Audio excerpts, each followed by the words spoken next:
Hello! Sorry, I'm a little late. Have you ever just had like half an hour disappear on you instantly? I have. Just now. It was crazy town. Not without reason though. I was drawing this. I was putting together a stream promo. I was like, oh, I got half an hour. I'll knock something out. And then I looked up and it was 6:59. And it was like, holy crap. I got a stream. I don't have any water. I don't know what I'm going to do. I got a little bit of water in here. I got my gallon is sitting around here somewhere nearby. I'll be fine. I'll figure it out. So it's Friday. Friday the 13th. I lose time all the time with this brain. It's crazy. Anyway, I did this before the stream. I was gonna share it with the world to let them know that I was streaming. This was gonna be a hey, shh, come on in. We're gonna draw some art. That was the plan. That was the plan. And I didn't make it. Didn't make it out. Oh, you know how it goes. You guys know how it goes. Anyway, welcome to Friday night stream. I hope you're having a wonderful evening. I am your host, Matt Brotherton, the illustrator behind Taco Viking Studio, where I doodle my doodles and hope they bring you joy. Speaking of bringing people joy,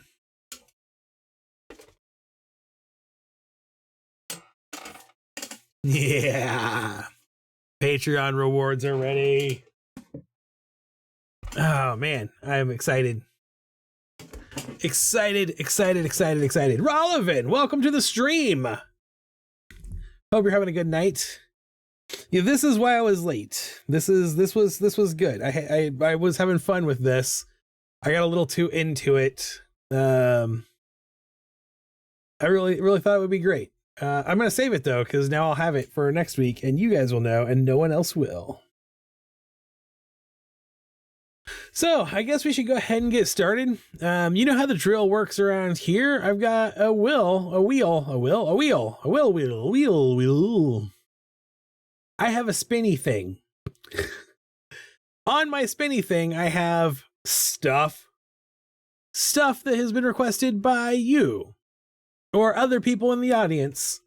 Sometimes me, sometimes not. But the wheel weaves as the wheel wills. The wheel died. Oh no, reload wheel. We gotta bring that back into life. There we go. The wheel's back. Yay! Currently on the wheel, we have a beach alien, assassin squirrel, daydreaming sloth, Smeechette, and Bigfoot's tent campground. What happens when Bigfoot goes car camping is the idea there. I already have tomorrow's 100 creature drawn, so I did not put that back on the wheel. Did we already get the HM Taco? No, you're right. I'm sorry. That's missing. HMS Taco. Taco Viking spaceship. The circle of life. Thank you for coming and reminding me, Rollivan, or I never would have drawn it because I completely forgot to add it to the wheel. So I stink. Anyway, I don't have either of my challenges on the wheel because I already have that art done for tomorrow. I'm not a slacker today. Yay! I spent today putting together things for people. It's going to be fun. I'm excited. I'm going to go ahead and spin it. I'm going to spin it right now. I also forgot to record the zombie singing Tailspin. Spin it, let's forget it when you spin it. Oh, HMS Taco right off the bat. So for those of you who didn't know,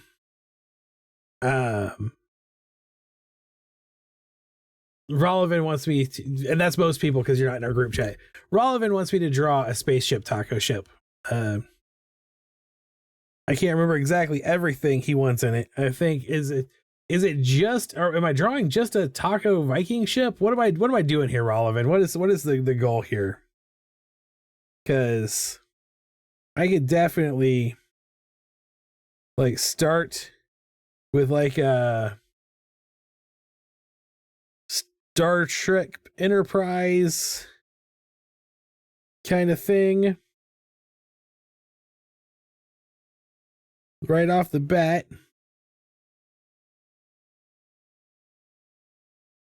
Kind of like that. But then like make this a taco.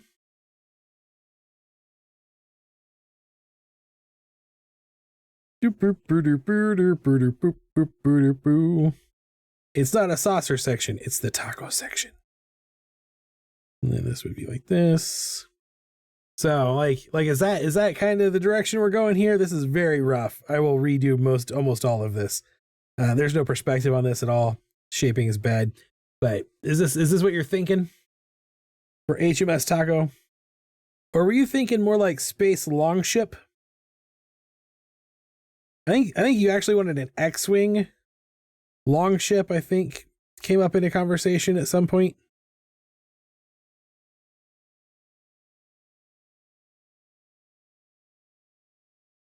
Taco Viking spaceship, like a spaceship with a Viking. Taco spaceship with a Viking, maybe. Viking ship in space looks like a taco. Okay. So both equals HMS Taco. Okay. I'll see what I can figure out. We're gonna have fun with this. All right, so let's start by orienting our object in space here. So let's build a little. We'll start with as you do. Anytime you really aren't sure where to start by drawing a box. We'll draw a box. That's always a good place to go. Drawing a box always orients you in space, so you know exactly where you are, where you need to be. I'm gonna curve that a little like that. There, that's good. So we'll start there. And then we'll have so we're gonna have a bit that comes off and up to make a little masthead here, like you would for a long ship, right? Like that. We also need to have wings.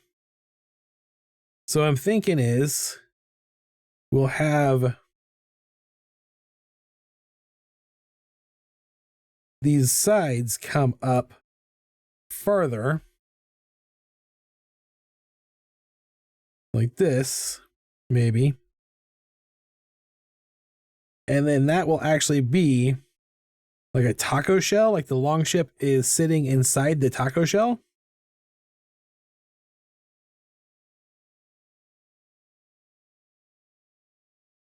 Okay, this is gonna work. It's gonna be good. You gotta trust the process. We gotta just trust the process. So then we'll have like a helm bubble area. I'm a character designer. Over here, like so, little cockpit action. And then we're gonna need some sort of engines, right? Go the way of Mel Brooks style, just make a Viking head, mouth open, eating a taco. Yeah. We're gonna need some engines. So we'll give it some little side rockets. Like so. Get out of there. Touch modifier. That's what that thing is called. This is called the touch modifier because you touch it and it modifies how the tools work. Little nubbing offshoots like that. And then maybe we also need, coming off of this engine, this little warp nacelle, some extra. And that might be too much. That's too much. I'm going to take that back off. So here is our rough taco ship shape. I'm gonna hide that. So that's not too bad. And we'll make this figurehead here on the long ship. It'll be a dragon wearing a visor.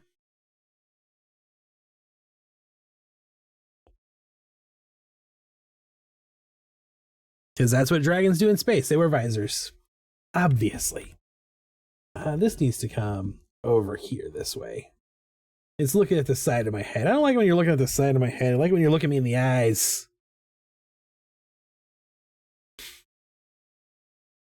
Yeah, I told the guys earlier today, warning, I'm in an aggressive mood this morning.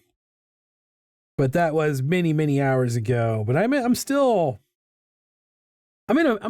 a mood today. I'm in a mood. I don't know what caused it.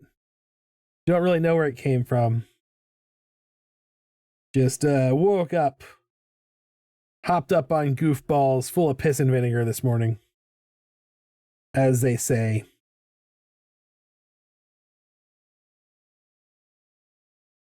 Little ridge on this taco wing.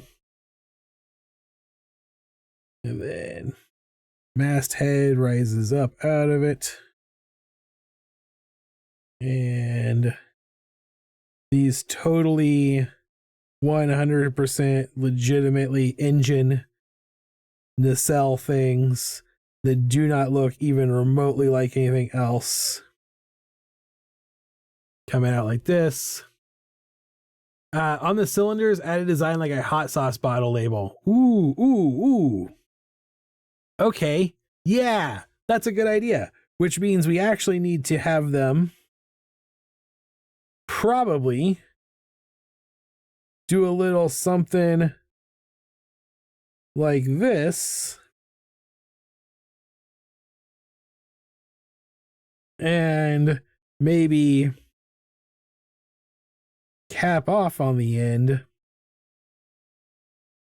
like this, which also makes them totally 100% look not naughty at all.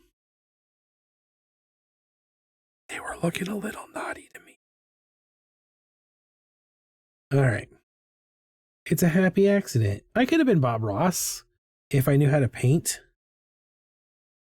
I'm the Bob Ross of doodling. No, that's a very egotistical thing to say. I'll never be the Bob Ross of doodling. There is only one Bob Ross. We all live in his shadow.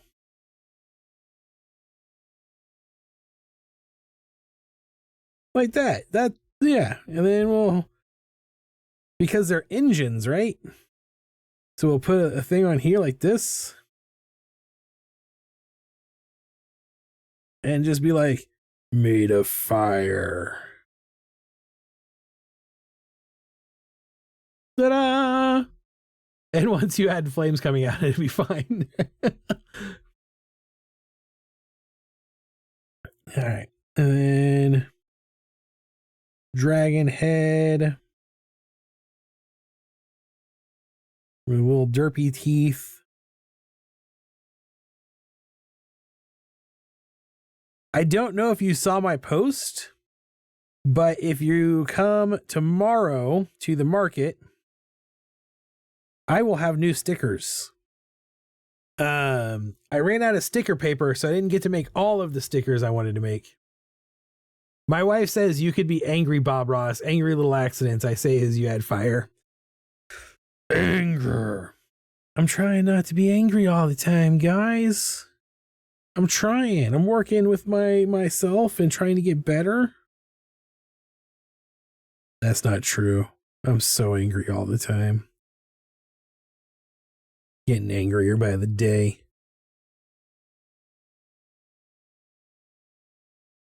Little Geordie LaForge visor. But I made Santa penguin stickers, and I made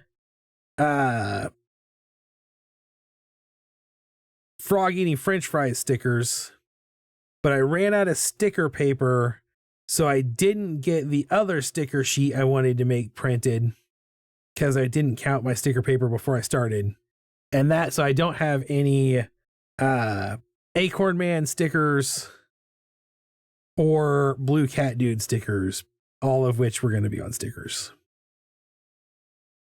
And I think I'm just going to have another set, like another ear coming up this way, just to kind of give it a little bit more shape and change there. And also because I don't know that I like the way these are coming off of things here. I don't like the way they fold. So I'm just going to hide it. Hide it rather than trying to redraw it. It's an old but stable art trick.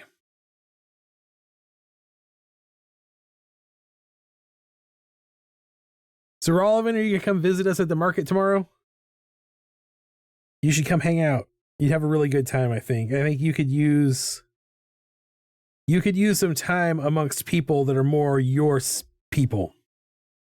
Although I have to warn you, they're all young. They're all very young. Like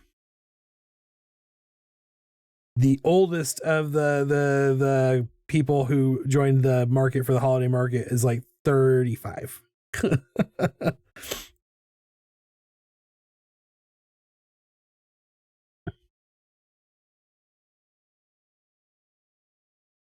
But they're the type of young people we would have hung out with when we were young. So, a little thing like this. And that other taco wing. Like that. Okay. I'm digging it, but if I'm going to have fire coming out of the back of the engines, I'm going to have to make it a little smaller.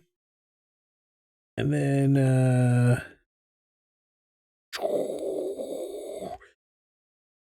Bogey, eat your 6. Pew, pew, pew. If you can't play while you're drawing, it's not worth drawing. That's my philosophy on a lot of stuff in life, actually. All right. I'm on the G pen. That'll work. Oh.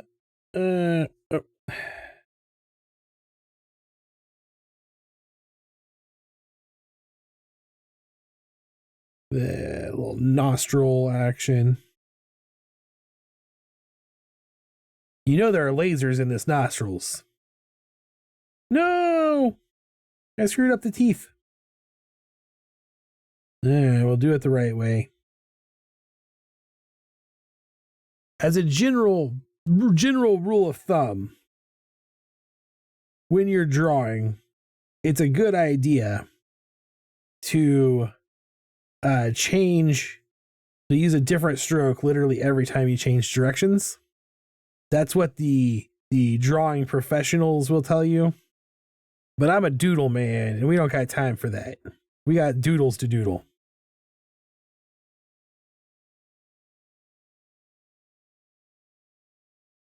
Ooh, that line did not line up right. That's why I like vector, is I can draw through things.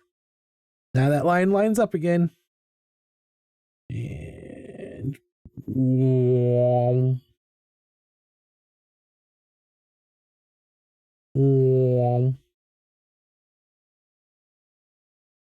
how do you know what it's supposed to look like if you don't have sound effects to tell you what it sounds like? That's how I think about these things a lot of the time. Photon cannons, yes. It fires. I'm trying. I thought I had a joke about booger missiles. Snot rockets. Snot rockets.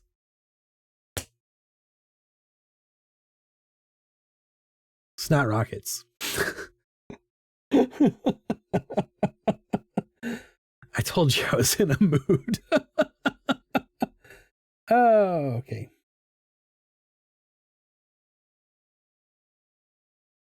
So what I have learned so far in the 100 Creatures Challenge, revisiting it after a few years, is that I have not gotten any better at drawing horses.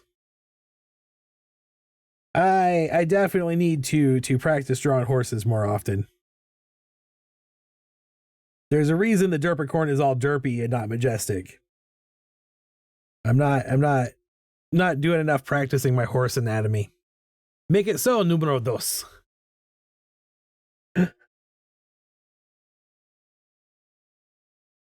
Je ne comprends pas. J'apprends le français. Je n'apprends pas l'espagnol.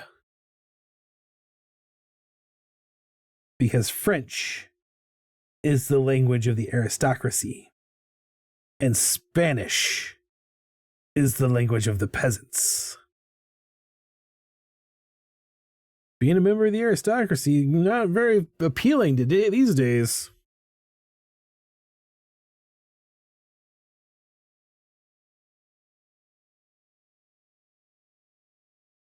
So, not to get political, but right before I jumped into drawing the Grinch mat, I saw some news that I personally think is worth addressing. The one unionized Amazon warehouse is going on strike, effective right now. They're on strike, basically. Which, in my opinion, is a good thing. I'm a pro-labor union. So, I just thought I would get that out there, let people know that if you order from Amazon, you might not get your stuff. But if you order from Taco Viking, it will go out on time. I can't guarantee the postal service will get it to you, but they'll do their best.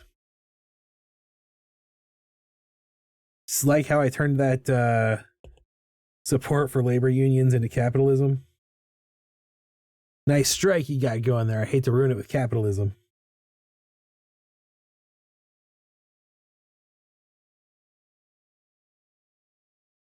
Oh, there we go.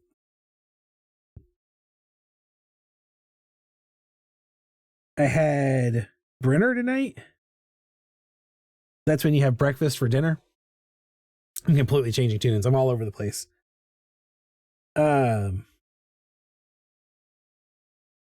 It was very good. I had bacon and eggs and sausage and biscuits and gravy.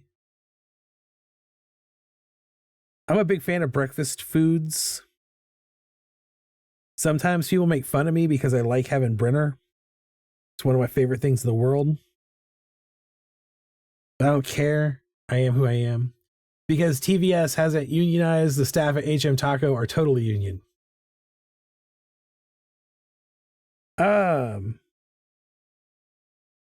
Taco Viking Studios is 100% employee owned.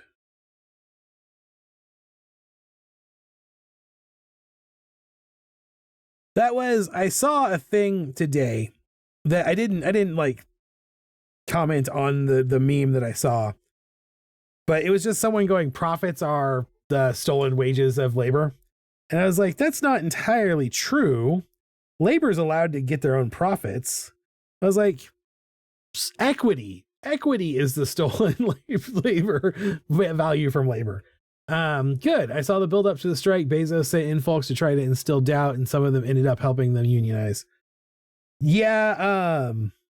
One of the big music distribution companies, these companies popped up after Spotify kind of came into existence.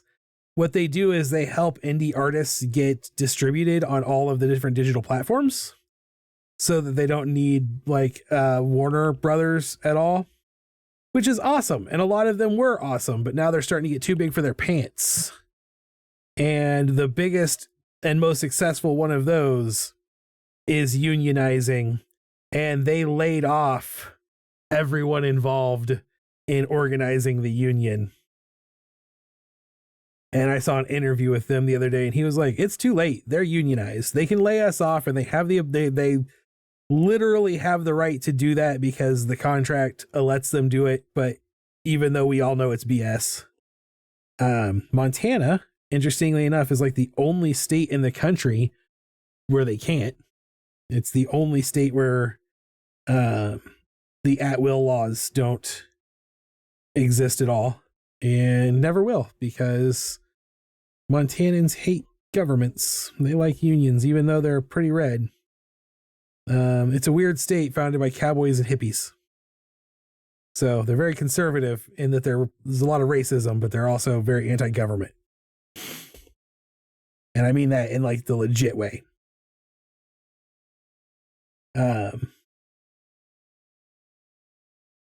But he was like, they did this and they had the right to do it, but they're screwed now because we done unionized. So I was like, yay, more unions in the tech industry. The tech industry is horribly anti-union. There is actually like a legitimate philosophical belief in the tech bro world trying to restore oligarchy. Like they think capitalism is bad, but not because capitalism sucks, but because capitalism doesn't suck enough for them.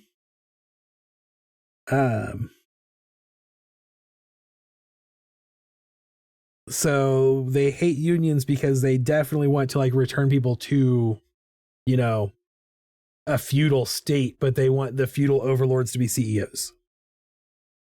This right side bottle sucks. I'm going to redraw it.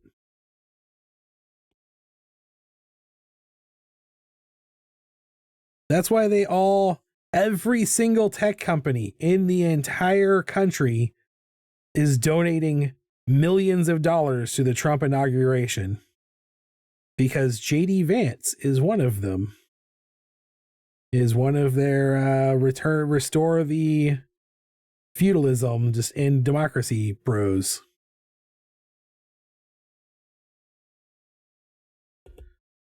So, yay! Technology undermines democracy again.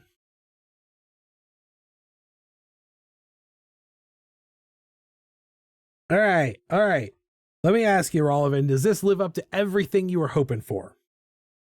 Is this the taco spaceship you were hoping it would be? I mean, it doesn't have color yet. But the line art's there. I can give it some color. Well, we're going to color it in now. Duplicate layer, duplicate layer, duplicate layer, doobie-doobie-doop. And I'm going to give it Taco Viking colors. So Taco Yellow.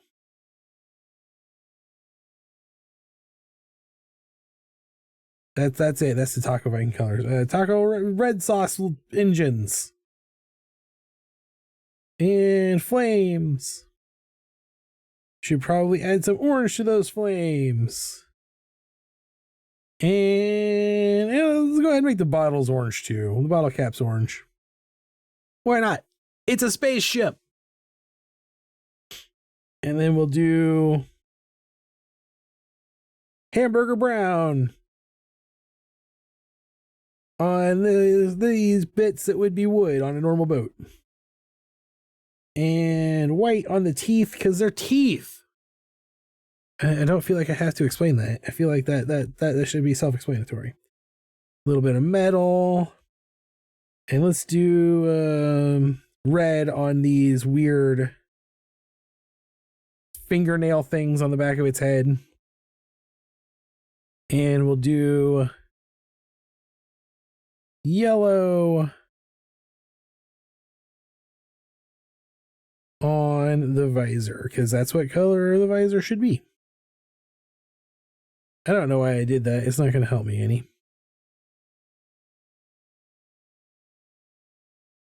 I'm still going to have to do each one of these individually. Bloop.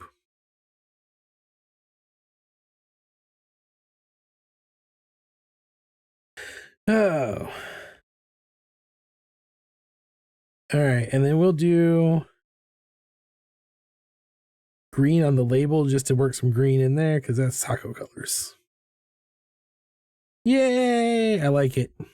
I hope you're enjoying it. I hope it is good for you. I hope this is a good taco ship and you're going to appreciate it.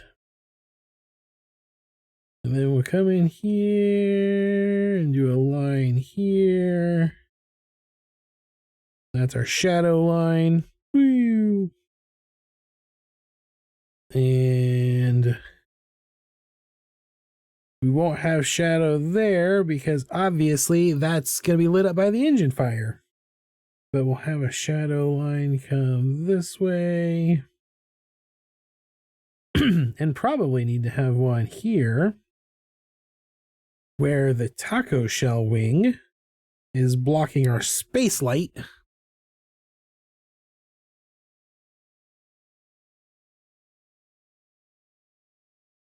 There we go.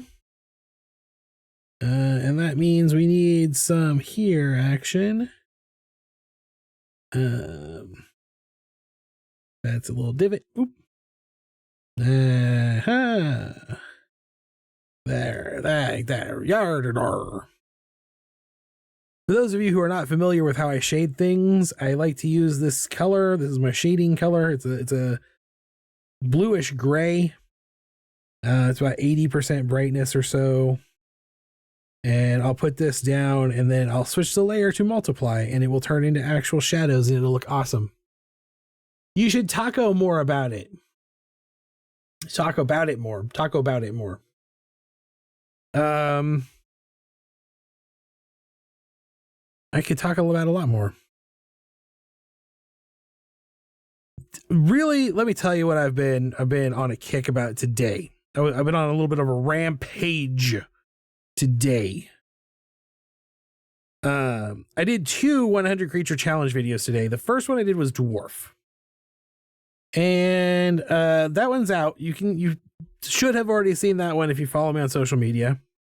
If not, the gist of it was my realization that Santa probably doesn't actually have elves working in his workshop. He probably has dwarves working in his workshop because, first of all, Norse dwarves are also a type of elf, kind of. There's a lot of crossover between elves and dwarves.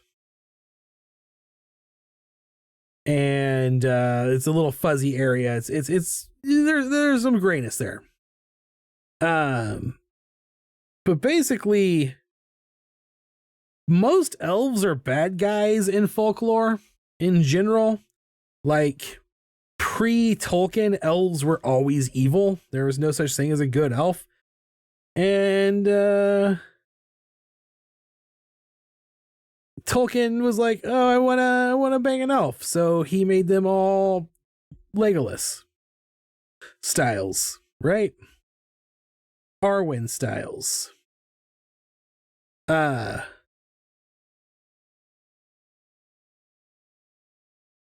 that's not the way folklore goes. Folklore doesn't care what a fiction author says about elves. So elves are pretty nasty. And I'll let my video tomorrow get more into that because I don't want to ruin that video. But basically, the Svartalf, which A with a weird little symbol over it, LF, is the suffix for elf in like Proto-Germanic Norse languages. So all of the elves are like the elf citadel is Alfheim. They're the Vusidel elves. They're the light elves. The Svartalf, the Svart elves are like they're the dusk elves, and they live underground and they make stuff, which is cool.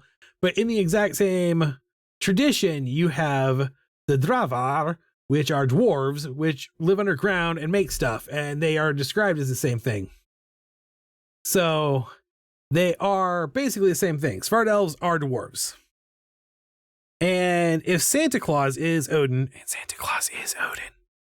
then Santa Claus would know that elves are evil and dwarves make cool stuff. So Santa Claus would not have elves in his workshop.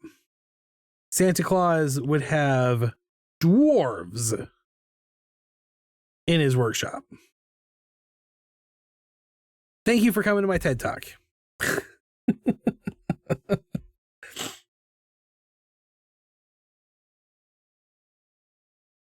Anyway, Don't invite elves into your home. They never do anything good. And on more than one occasion, I have pointed out that that's not just Norse mythology, not just Norse folklore.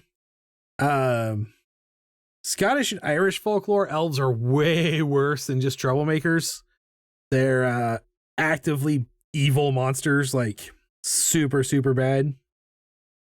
Like I can't say the things that they do in the folklore on Twitch or I'll get in trouble. So like that's how bad elves are. Anyway, join my anti-elf campaign.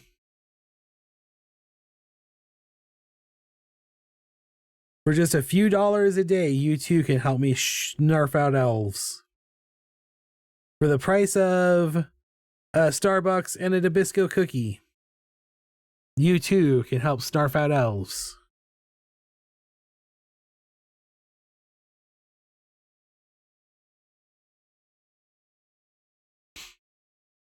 Also, I know that some of you played World of Warcraft.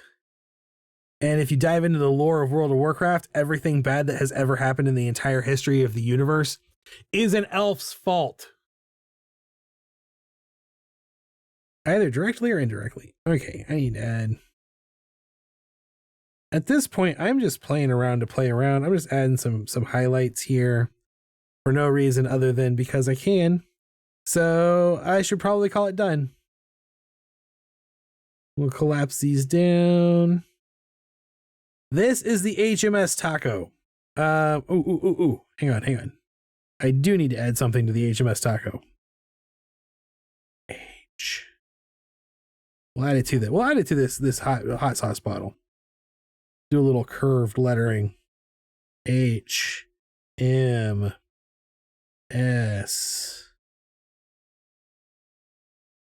Taco.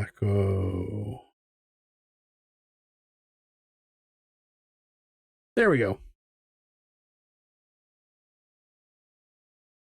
Coming to a theater near you.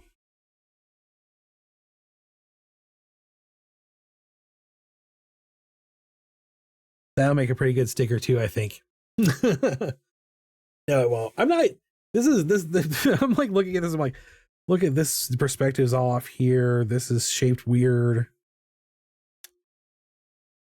I'm not gonna worry about it. I'm gonna bring back Grinch Matt. He makes me happy. All right. We're ready for the wheel of requests again.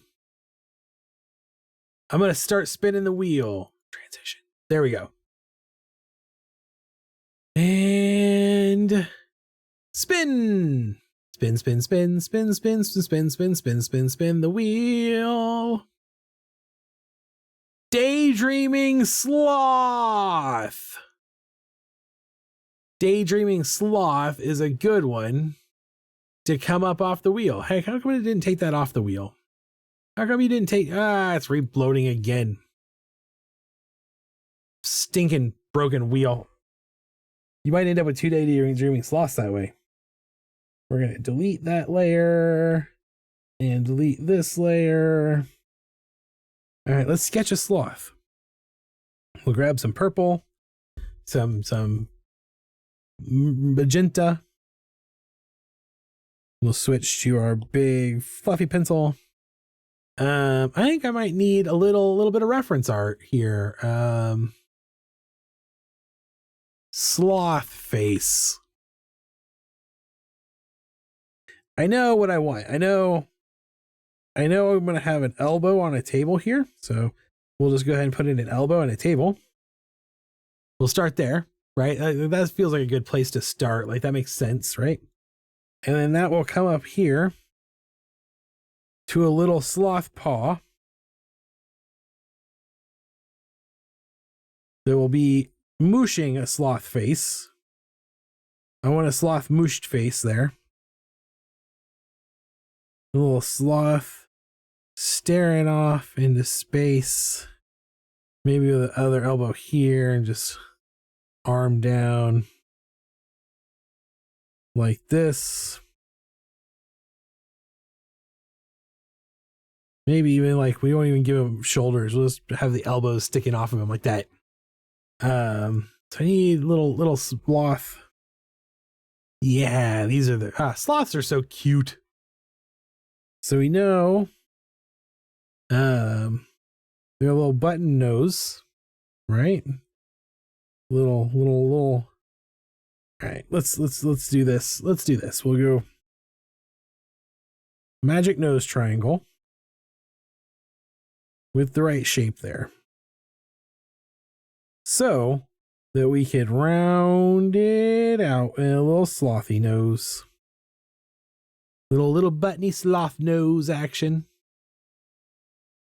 I haven't come up with just the right thing, but I would like to suggest that the wheel an alternative to elf on a shelf. I've only come up with demon goat on the remote. I can draw goats. Drawn a few goats. I know something very important about goats that I never forget. Goats have square eye pupils. Like there's a little face. You will have a little mushy face over here. Having a little daydreamy action. Happy little guy. Happy little sloth cheeks. Little slothy cheeks. Coming down. I'm going to shrink this image down a little bit so I can give it a little sloth Karen haircut. I know that's mean to say to sloths, but sloths have a Karen haircut. I don't know if you guys have ever like really paid attention to sloths, but they do. They do. Or maybe Karens just all have sloth haircuts. We go like that. Little down here. Yeah. And then wicked long sloth claws coming off little poopsy legs there. This is cute. This is a cute little dude. I'm happy with this already. I haven't even added any details.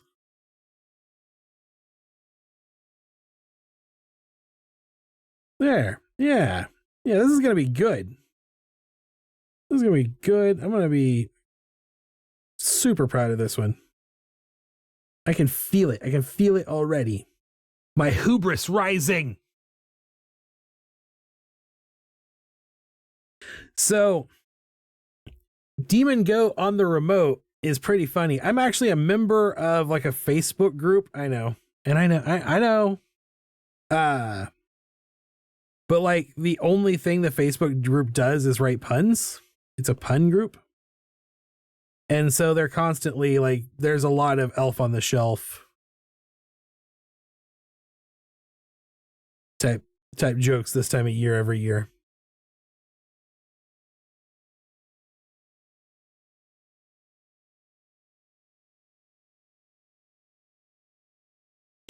One I saw most recently was Snoopy on the poopy. Now we have to come up with a sloth dream. Is he driving a fast car, sprinting on a track team? Who knows? I'm pretty sure sloths just dream about being chill little dudes. Actually, if you read the Iron Druid Chronicles, and if you are going to, I recommend listening to the audiobooks instead. Atticus can talk to animals as an ancient druid. And in one of the books, he meets a sloth. He befriends a sloth. And the sloth is like totally chill, man. But then Atticus like uses magic to make the sloth super fast. And the sloth was like, I was so fast, man.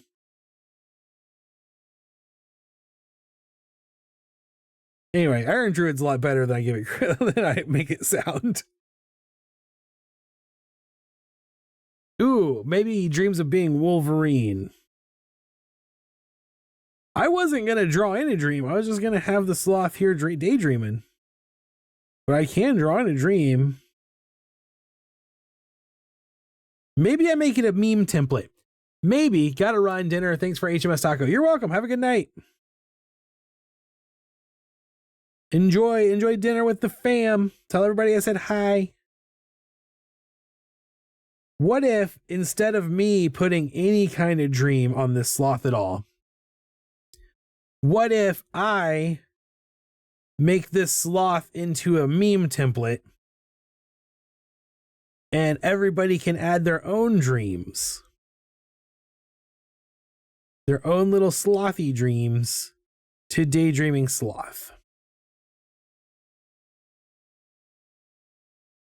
I think that would be fun.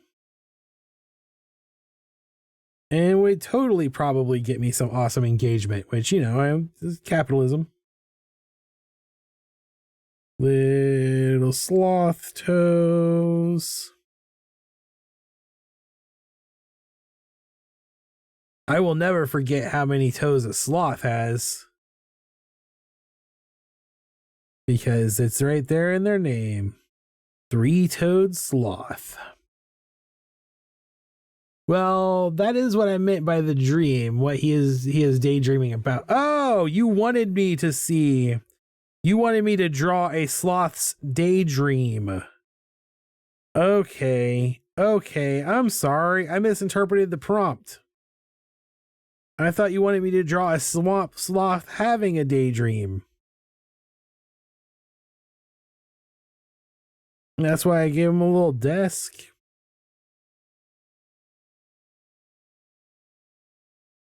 Well, I'll tell you what. I'll still make the meme template, and then I'll just do one. I'll just do the first one to show people what it's like. Maybe we'll do more than one. Maybe we'll do a few.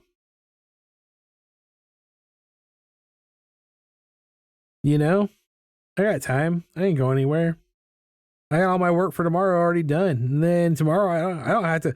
You know what's great? What's great about the winter market is it starts at 3 in the afternoon. So I don't have to like get up and rush out the door in the morning. I have time to work on things if I need to. Although, again, all done. It's all ready to go. We want a little dark patch of fur around the mouth, because that's what this sloth that I'm looking at has. He's very cute. And then finish the little haircut.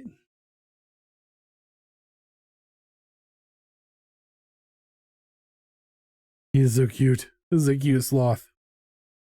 All right, so I'm going to shrink him down so we have room like that. And then we'll do something like this. There. Now we have a little daydream bubble. Okay. That could be a new product to order too. Like make it like a dry erase board and you can change the thought anytime you want. That's a really cool idea. I think I'm going to have to figure out how to make that happen.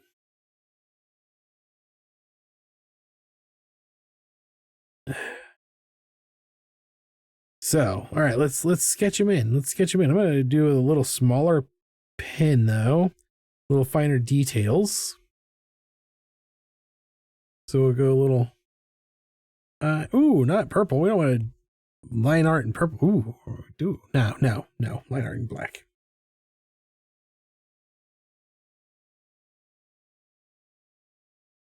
Little eye action. Look there. Bring this over.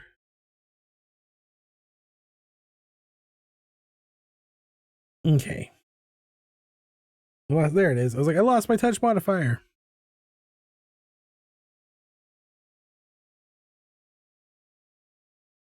Yeah. Now be sure to read all the messages above this. Gotta run. Dinner. Thanks for the HMS Taco. I read that. Well, that is what I meant by the dream, what he is daydreaming about. Meme template is pretty cool. That could be a new product to order too. Make it a dry erase board and you can change the thought anytime you want. Yeah, I love that idea. I'll find out how to make that happen. No, you're doing it right. Drawing him daydreaming was the idea. Yay! I was imagining a thought bubble. That's what I'm doing. I'm putting in a thought bubble now. All right. All right, I'm caught up. I read all the posts. I read all the messages.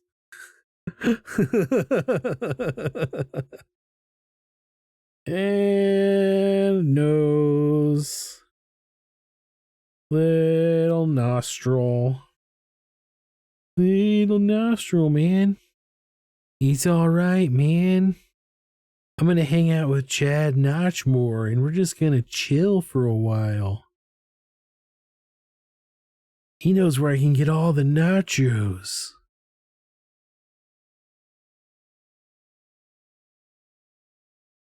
And big smile. Little smile. What type of teeth do sloths have? We were on the same page all along. Yay! Yay! I'm trying to find sloth teeth. I'm afraid they have giant, sharp, terrifying fangs. Because they eat bugs that grow in the eat. Oh no, they just have a couple of little tiny fangs. Little pointy guys. Little pointy sloth teeth. So we'll just do a little like this action. Yeah, like that. And then another one over here. Little sloth teeth. And then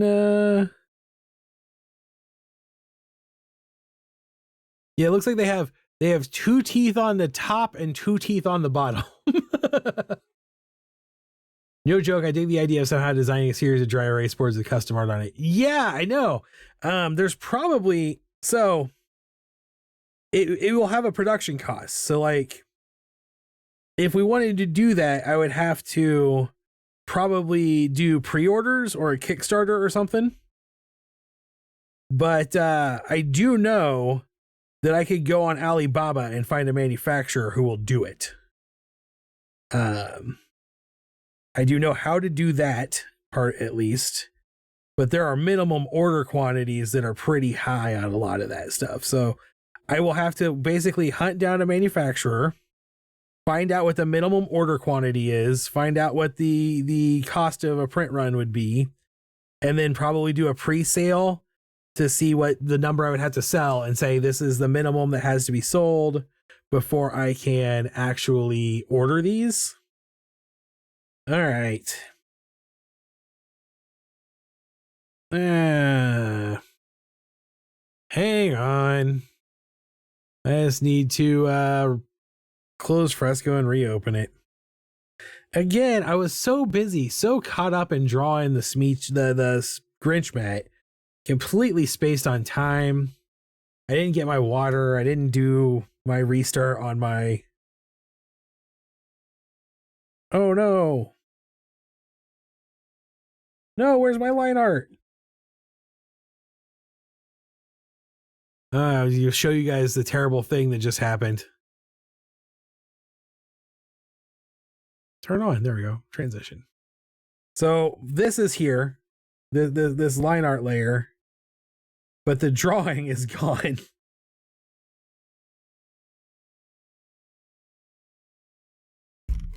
Yeah.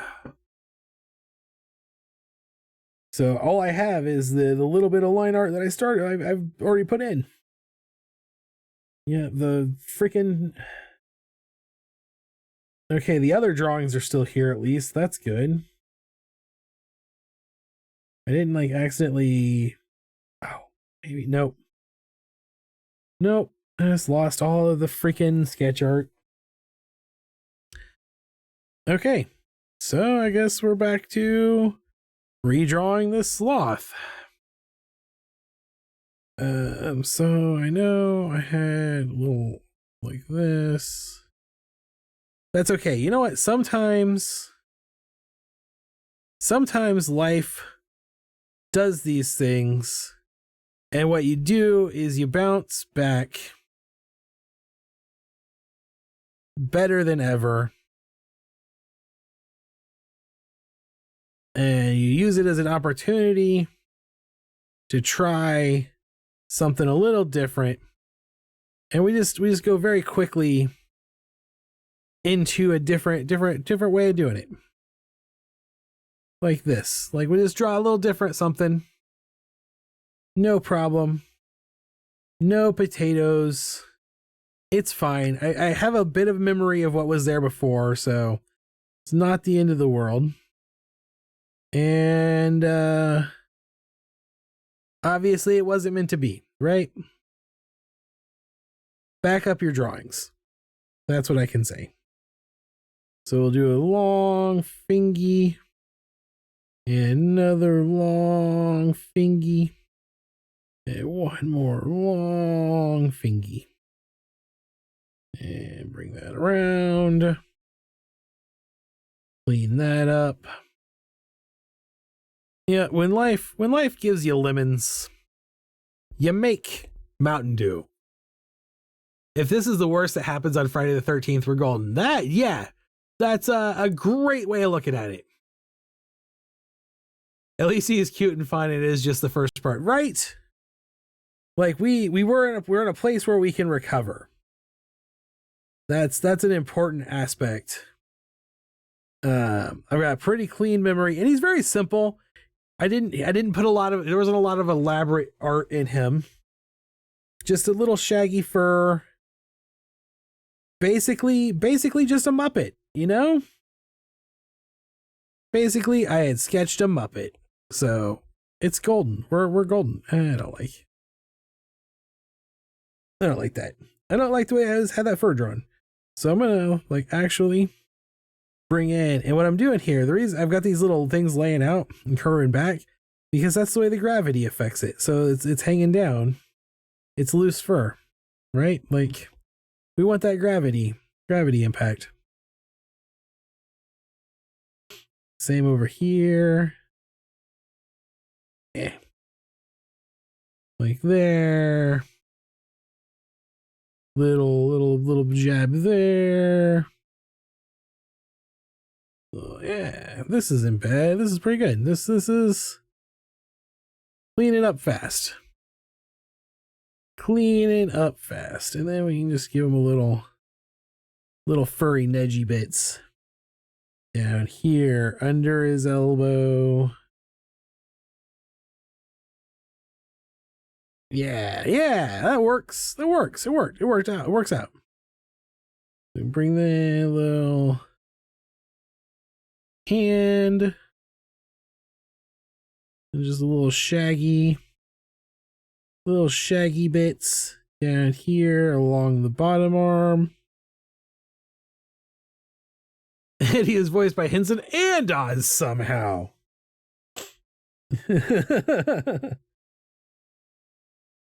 All right, man. Yeah, okay, so should I give him my Muppet voice? I've been giving him a little bit of a chilled out dude voice. I should give him my Muppet voice. So all right, man. I'm gonna have a little daydream. Let's have a little moment here to think about all the cool stuff going on in my life. That doesn't feel very, that Muppet voice doesn't feel very slothy. It's too high pitched. Sloths are slow, and everyone knows slow is low. Slow and low, that is the tempo. So maybe we try to give him a little deeper voice. Maybe the sloth voice is down here.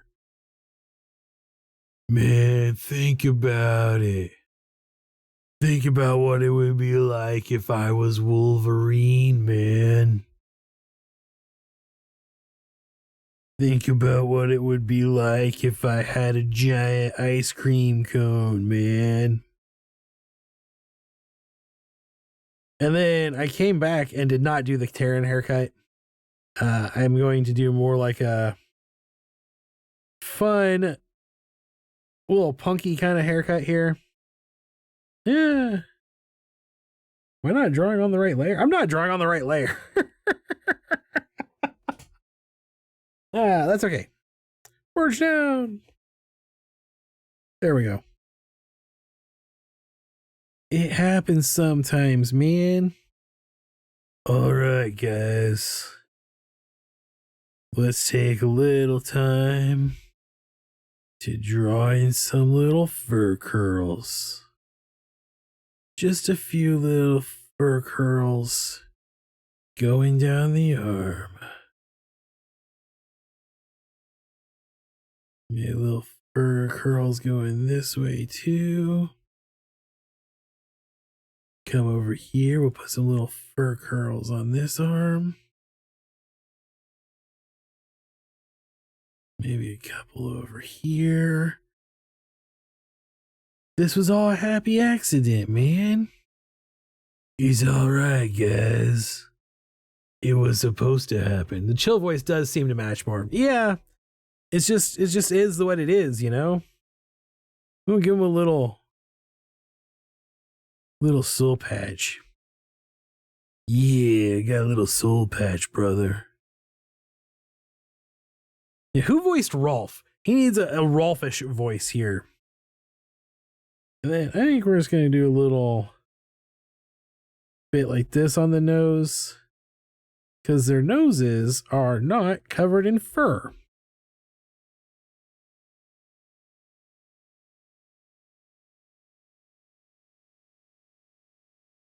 Okay.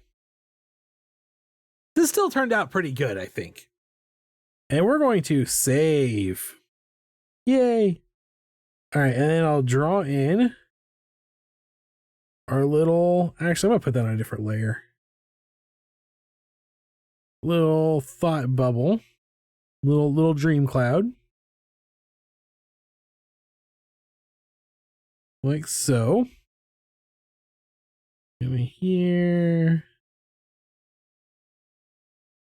Yeah. So I love vector trimming, but there's only one problem. Well, there's a couple of problems. They're not really problems so much as things you have to remember. When you're using the vector trimming in Fresco, you can't trim a vector art shape that crosses itself. So like, if I do this, I can trim those lines. But if I do this, I can't trim these. So like, these will trim, that will get rid of the whole thing because it's all one solid shape. It doesn't actually have a cut point in it. So just a thing to be aware of.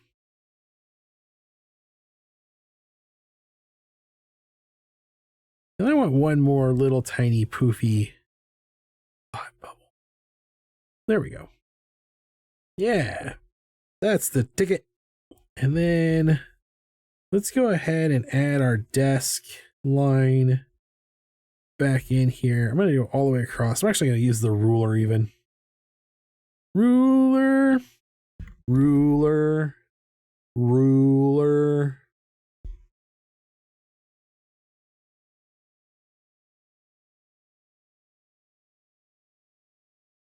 Ben Stein, man. Oops. Again, wrong layer. Ruler. I wanted you on the line art layer so that I could trim you. No. Wrong brush. You're having fits. Okay, there we go. There we go. That's what I was wanting the whole time. All right. I'm going to save again, just in case. Save it again, although now that I've restarted Fresco, it's probably fine. Chances are that crash is because I spent, like, there's like 8 layers of special effects in the Grinch mat. When everything went wrong, I was going to say there is a thinner version of dry erase boards rolls up like a poster. Maybe you could design a small poster and just laminate it. Ooh, that's also a possibility. That might be something I can get printed on demand even. That might be a thing, a product that exists. I was looking at myself on the screen and was like, there's a shadow on my beard, but it's on the wrong side, but I'm flipped on the screen. So this is my right hand and it's on the left side of the screen for me because I'm looking at you guys. I'm reflected. All right. I need sloth colors. Oh, apparently sloth have 2 real teeth and then a bunch of little flat nubby teeth, because the second sloth teeth picture is like a dentist looking at sloth teeth with dental tools. Oh, something's not sealed. So we gotta find where the break is in the art. Find the break in the art.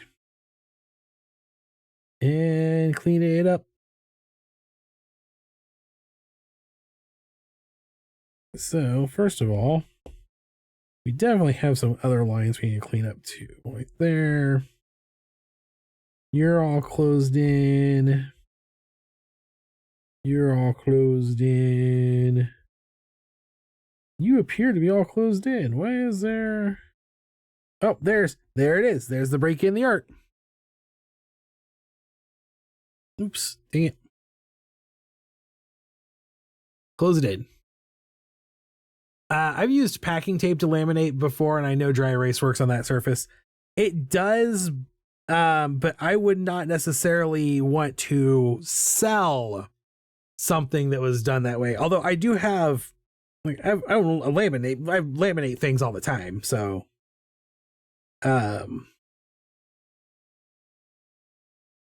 just have to figure out exactly how we want to do it. So a little like that, and then we'll come in here and we'll go a lot darker on these spots and on the nose like that. And then we'll actually go lighter in the hair, because the sloth I've been drawing this whole time has like blonde, wavy blonde hair on its sloth head. Also, something I just learned from looking at the sloth teeth pictures is their teeth are actually like black, but I'm giving them little white teeth anyway. Cute little dude there. You know what? And their faces actually lighten up quite a bit from their rest of their fur. So it looks like what they actually need to do here is that you come in here and do a line like that, and then make his bottom fur. Yeah, I like them better the other way. I like him like this. I like him looking like an Alf Wookiee monster. I like Wookiee sloth here. And then let's just do a little basic color on the table there. All right, now duplicate you a couple more times just to have plenty of layers to work with. Save again. Save it again. Boop, boop, boop, boop, boop. Save your work or it will get stolen by fate. All right, I'm going to come in. And we're just going to do like a hairline like that. I think will look good. And then same here. I'm going to try to have this be everything pushing up away from the face kind of thing. Now, how do I want to do this? I'll come back to that cheek. I'm not sure. I love his little chin hair stuff. Yeah, I wanted to give him a little like soul patch because he's so chill, dude. I wanted to give him a little soul patch. He knows where the best place is to buy pizza around here, man. I don't know exactly how old I was when I decided that the soul patch was shorthand for chill dude. But it definitely is part of my drawing style, I guess, my drawing vocabulary.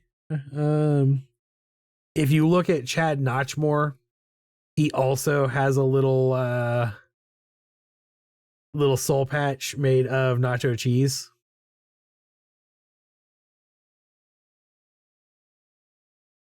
It's just part of my shorthand, my shortcuts for character design.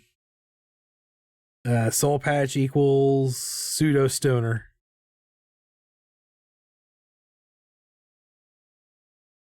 Yeah. And then we just come in here and do the same, like under the chin, little fur stuffs.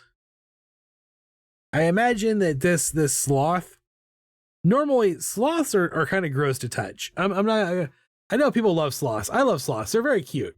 But everyone should know that, like, the way sloths get their food is by growing mold in their fur and then eating the insects that come to eat the mold from their fur. So, like, sloths are kind of gross little dudes. Like, that's just the way they live their life. They live an unhygienic lifestyle. So I wouldn't really want to pet a normal sloth. But the way I'm drawing this sloth is I feel like he would be about the same texture as the Galumphalump. Like, not quite as soft as Chunderbutt. Little wiry than Chunderbutt, but still pettable.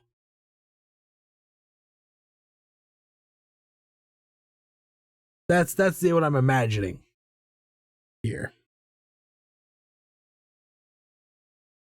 So that's what I'm trying to convey as I draw these fur shadows. Is that you could pet this sloth and not be freaked out by the texture of the fur. I don't know that I could actually pet a real sloth and not be freaked out by the texture of the fur. Just who I am, I think. It's kind of why I don't like petting most cats. Cats are kind of gross also.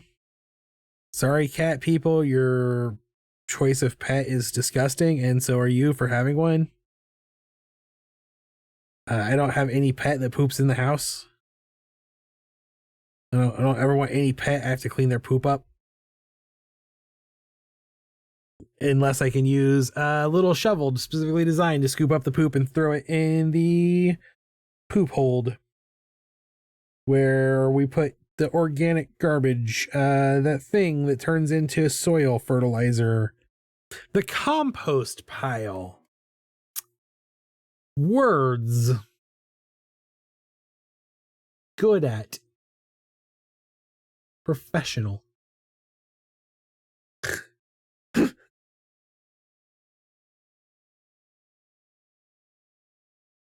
There are probably some people out there going, you can put cat poop in your compost pile, but cats poop in a box inside the house. And Chunderbutt and Galumphalump poop in the yard and would poop in the compost pile if I taught them. Probably. They'll pretty much do whatever I tell them to do if I offer them treats.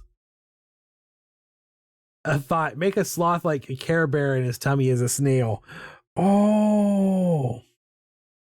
Yeah, that would be very cute. Here is the $64 million question for that. Sloth Daydream or On the Wheel? Because that could go either direction. That would be a lot of fun to have on the wheel.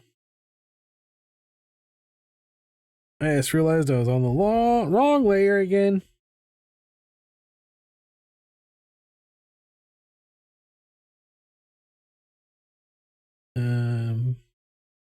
Okay. Okay. That looks like all of it was on. Okay. Okay. We're good. I'm back to the right layer now. The line of cloth toe. The line of sloth toe. Right there.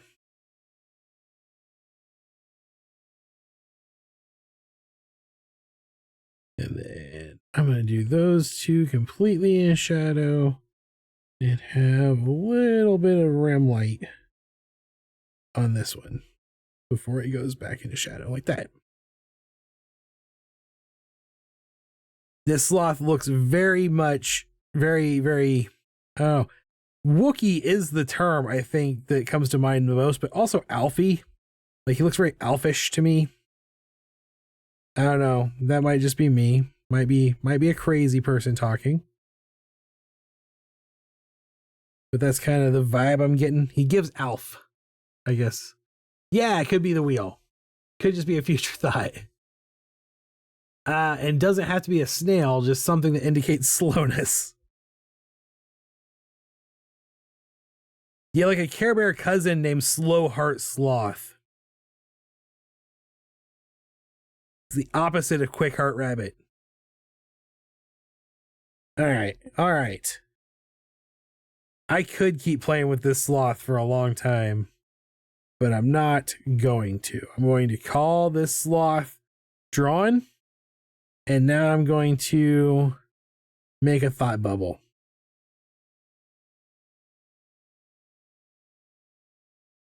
Thought bubbles should be relatively easy to make. We just go boop, boop, boop, boop, boop.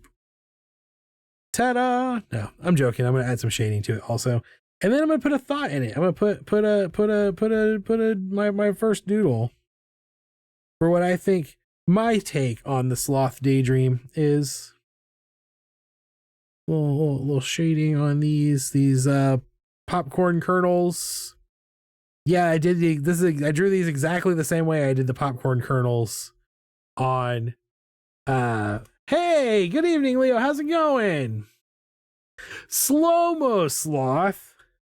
But I thought, wait, I think all of the Care Bear cousins have like something heart in their name. So like the only two whose names I know for sure though are Braveheart Lion and Quick Heart Rabbit. But I know there's also an elephant. I don't know what the elephant's name is. So how are you doing tonight, Leo? I actually have your stuff done. I was going to convert it into SVG files for you before I send it over to you, but I will have it for you easily. I have it done. I just need to get it over to you. I think you'll be pretty happy with it.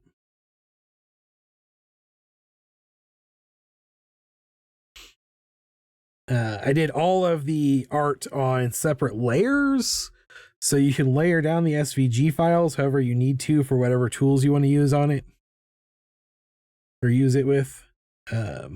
Wasn't sure what all you needed, so I also went back in and made everything that was blue into a type of pink. And then tonight, we are currently drawing a daydreaming sloth, and I'm making a meme template out of daydreaming sloth. So I've got this daydream here. I'm going to share it with everybody that wants to share it. And I'm going to do a little green in the background there. There we go. Everybody can come in and add their own sloth daydream to it is the idea. So that's the plan. I'm going to add my sloth daydream to it right now. So before I do, did I not fill that one in? Why am I slacking so bad? Oops. Am I on the wrong layer? Yes. You're in the wrong group even. Dum dum dum dum. What the heck did I do wrong here? Sometimes you gotta really look. Oh, that's part of the problem. Sometimes you gotta really look close at things when you're using light colors. Comatose Heart, the sloth.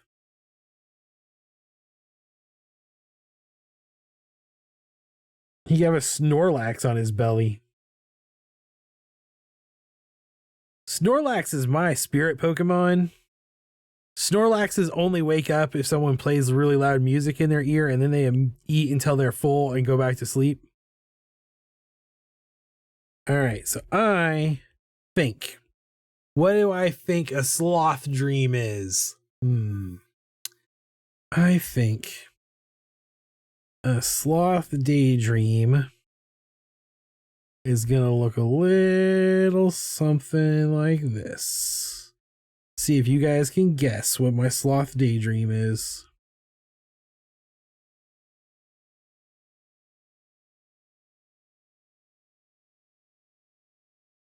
See what's coming up here. Oops.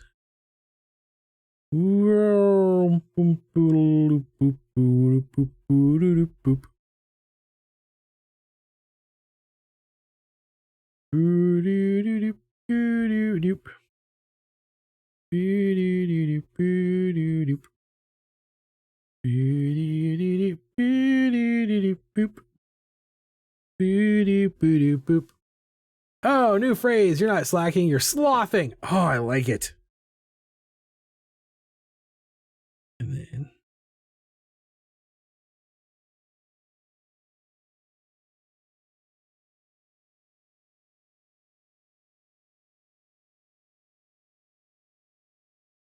this is my sloth daydream.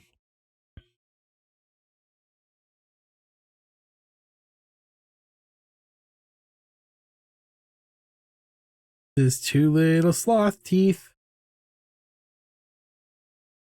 So far, thanks to just things that I've had to draw or I've drawn on this stream, I've learned how many toe beans a dog has and a cat has, and how many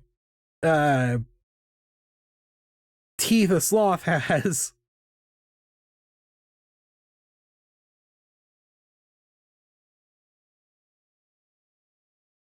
There we go.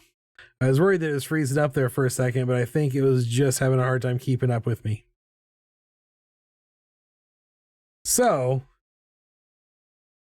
my sloth daydream, here it is. This sloth is swimming in a sun. Yes, world's largest sundae. That is the sloth's daydream. I went a completely different route from any type of go fast or anything like that. I was like, you know what? I think sloths are pretty content with their lives. And what he really would love to have is a sundae so big he can climb inside and eat all day. Oh no. Okay, hang on. Now what is going on? We'll see. Oh, dang it. And I accidentally connected to the TV. Hang on just a second.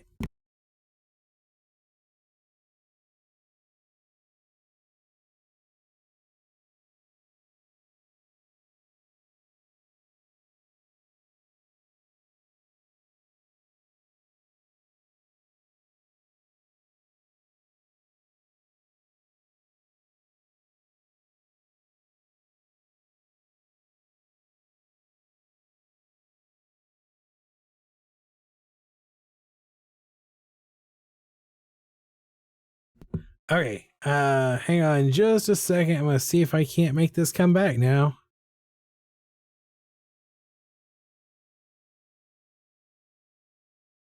Why is it not letting me?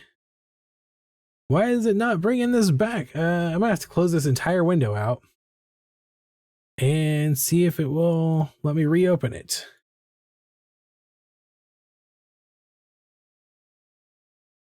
Yeah, for some reason, the app that I use to connect my iPad to my computer disconnected. The iPad thought it was still connected. The iPad didn't think it was disconnected. but it stopped broadcasting, and then it actually, the app itself froze up and stopped working. So it's not working at all right yet. It's not showing up.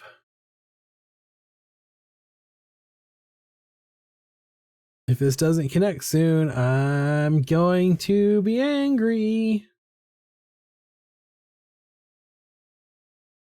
No, that was a different window. It's not connecting to... My iPad will not connect to this thing again. It did the same problem. Oh, there it goes. There it goes. It was the exact same thing that happened the other night when a little while back. I had the exact same problem happen. If you guys remember, it stopped working. I tried drawing on the computer. I had to draw the mouse. So there we go. There, it's back. It's back. Yay. It's the problem with using an iPad when you're not in the Apple ecosystem with any of the rest of your technology. Apple really doesn't like it when you work around their anti-competitive monopoly bunk and try to, use software on your own. So there we go. It is the bowl of ice cream so big that you can climb inside. That is Sloth's Daydream tonight.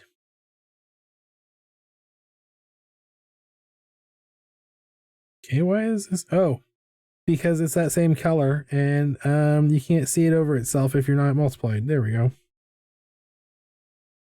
I was like, why isn't my pencil drawing? It's just drawing the same color on top of itself from a different layer.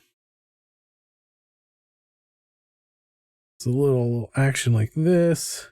So I saved this image without my drawing on it also.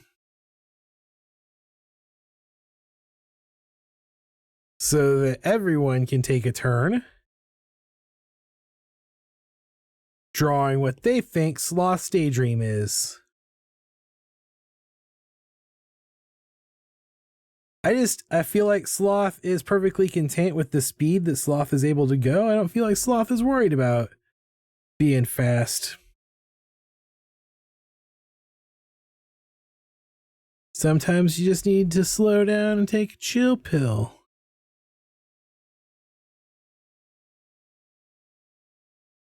There we go. Successful reels.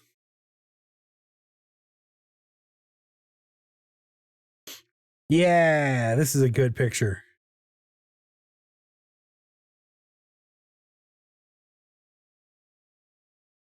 Okay.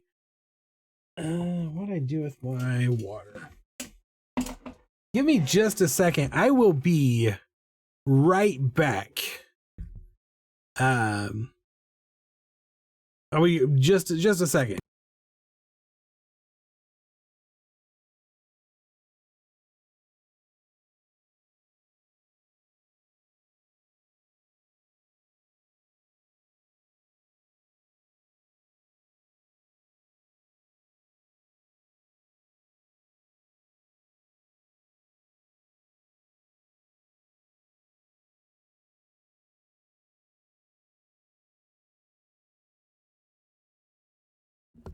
Okay, I'm back.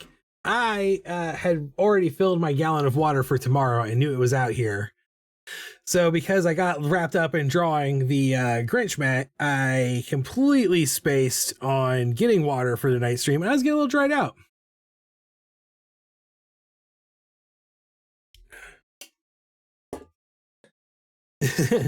So I'll have to refill that water before tomorrow, before I go to the market. Okay. So this is a productive evening. We already got 2 drawings done. It's only 8:30. I can do another drawing. I got time for one more. So I'm gonna pull the wheel open again. What we got going on here? Daydreaming Sloth is still on the wheel. the wheel's gonna restart again. Dang it. I'm having computers. Friday the 13th. It could be worse. Yesterday, I don't know if you guys are aware of this, but yesterday, like, the entire internet went down, basically. I don't know of what exactly caused it. The last time something was down that big, it was like the main DNS servers were all down, so you couldn't access any websites. The websites were up, but everything else was down. It might have been an AWS outage. I can only hope it was an AWS outage. So slow-mo heart sloth Care Bear cousin on the list. Was there anything else that we needed to? Oh, we call it comatose heart, comatose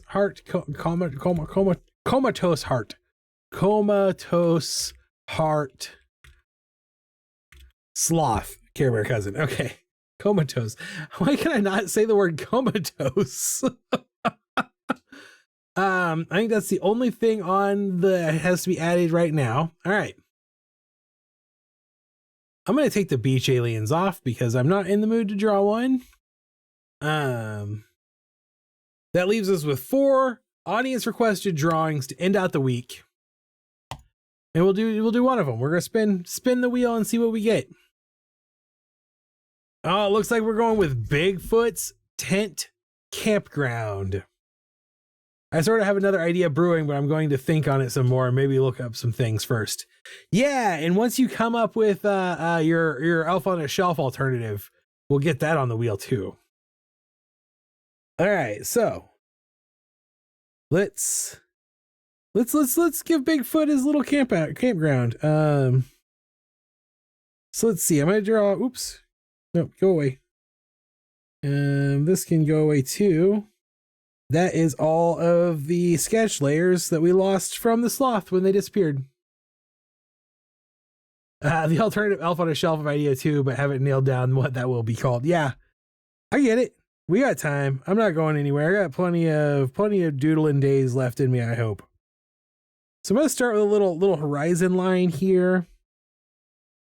I'm gonna do a whole little campground set. And then I think I'm going to start by drawing in a little door to the tent.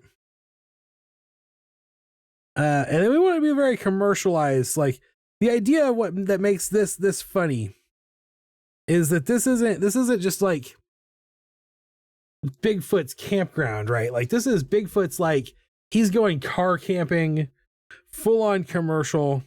So I want like a dome tent is what I want to do. So I'm gonna sketch it. Let's start by sketching a dome, I guess is the best way to do it. And then a little dome across like that. And then we can put a little door in there like that. It's gonna be one of those tents that has the weird frame on the outside. Like so. Like there, and then back here. And that back one is the back corner. It's actually behind the tent. You can't see it. It's invisible to you. So we'll erase all of that because it's behind the tent. And maybe we'll just kind of sketch that back in there because the tent door is open. We'll just put a little crampy here. So there's this tent. And I think I'm gonna come over here and just sketch in a little campground fire pit. Real fast, like so. And we'll put a little cooking tripod on there. Bigfoot's got to have all of the camping amenities, you know.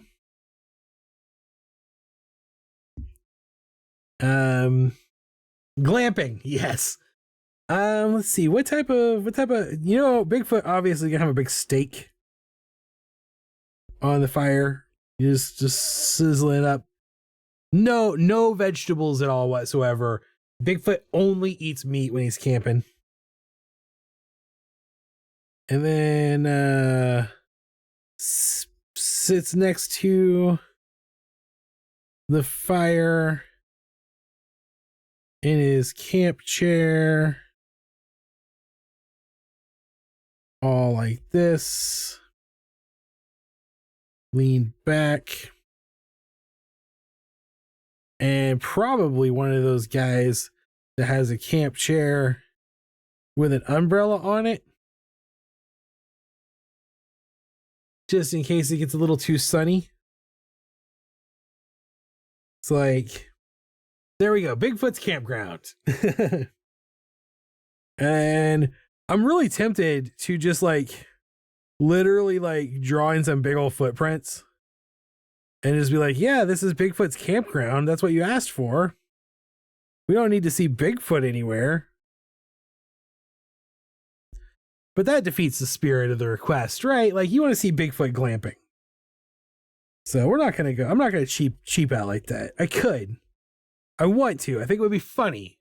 Not gonna. What I'm going to do is bring in little body here. Little forms. Function. I mean, he is the abominable. Have it be subtly in the tree line. Oh, yeah, like he sets up his camp and then he can't enjoy it because people might see him. So like we'll have like a tree over here. A little tree back here. I like just camp it underneath a tree because even though you're not supposed to, glampers do it all the time. They don't know better. And then have like this little sticking out. Then just to make sure people know who he is, like a really Bigfoot. Little hand action over here as he's leaning out around the thing. Knee.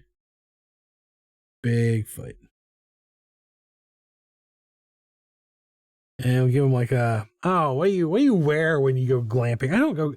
I camp when I've been sword fighting all day, so I wear garb to go camping. Maybe like a fisherman's hat. Like that. And he's just like, oh man, I wish I could enjoy my campground. Got my cooler sitting over there. Just open with all my beers. Puffy vest and cargo shorts. Ah, yeah. Yeah, that's good. That's a good idea. And then actually, you know what? He's Bigfoot. We'll come in here. I like this is him peeking out around the tree. We'll stretch him tall. Make him nice and tall. Bring that down like that. Maybe add a second tree. That's a good idea. A second tree here. A little tree branch. Hang it down. That. Okay. Yeah. That's pretty nice. This is bad composition, but it's a fun picture. No one says all things I draw have to be super awesome. So a little tree line. And then I think we're going to go like big fingers because he's Bigfoot. So he probably has big hands too. Like unreasonably large. Again, abominable snowman's cousin here. And that poofy vest. Fur line like there. And we'll bring the tree the rest of the way down. And have poofy vest come this way. And cargo shorts. Like so. Like so. And then have the leg come out of the cargo shorts. Normal size leg. Normal size dude leg, right? Like that's a normal sized dude's leg for how tall he is. And then Bigfoot. And of course, Bigfoot has fur. Toes so big, I'll actually draw toenails on them. And then we'll come up here and a little neck action and bring the head around. And a little fishing hat.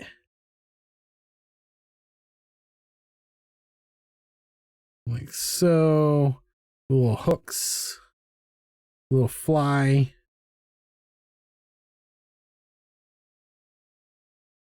And have him just watching his steak, waiting for it to cook. From behind the tree. Ear. Fur. Fur. That's fun. That's kind of fun. Like umbrella spec thing.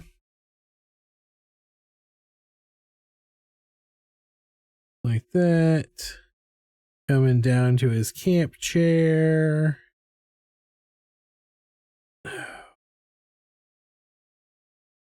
Camp chair arm 1. Camp chair leg. Camp chair leg. Another camp chair leg. So many freaking legs on camp chairs. Why do chairs have to have so many legs? I got 4 legs. Never trust anything with more than 2 legs.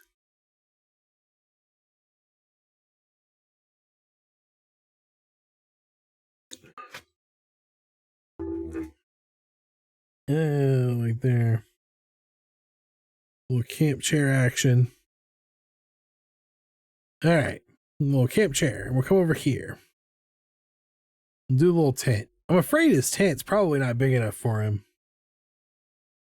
It's gonna be very uncomfortable. But that's really... Will others think he's just spying on someone else's site? Maybe. They don't know. They don't know it's Bigfoot's camp. He doesn't want them to know. He's a very private person.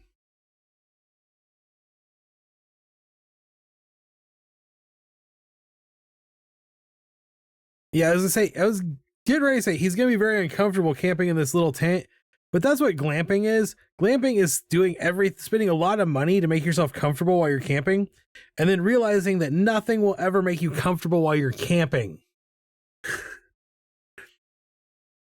Like camping is uncomfortable by nature. It's the way it is. It's the way camping works.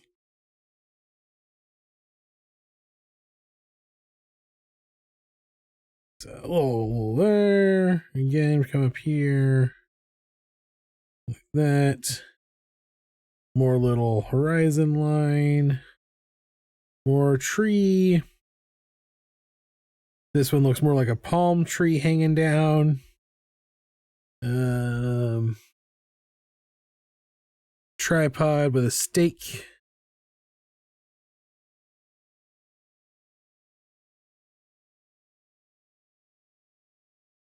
So Wednesday night, I was totally going to go later and really wanted to. I was very disappointed I wasn't able to. But let me tell you, my eyes were like drying out and getting gummy. I gotta start like determining how much screen time my eyes can handle. And then on stream days, try to spend more time away from the stream so that that screen time can be used on stream. But that also means being more responsible about my getting work done. I'm not very good at it. Maybe an alternative imagining of this could be after lights out, you see huge feet sticking out clearly too small tent. Yes. I can see it in my head already, and that would be hilarious. I can already envision it like over here like this. That's the drawing.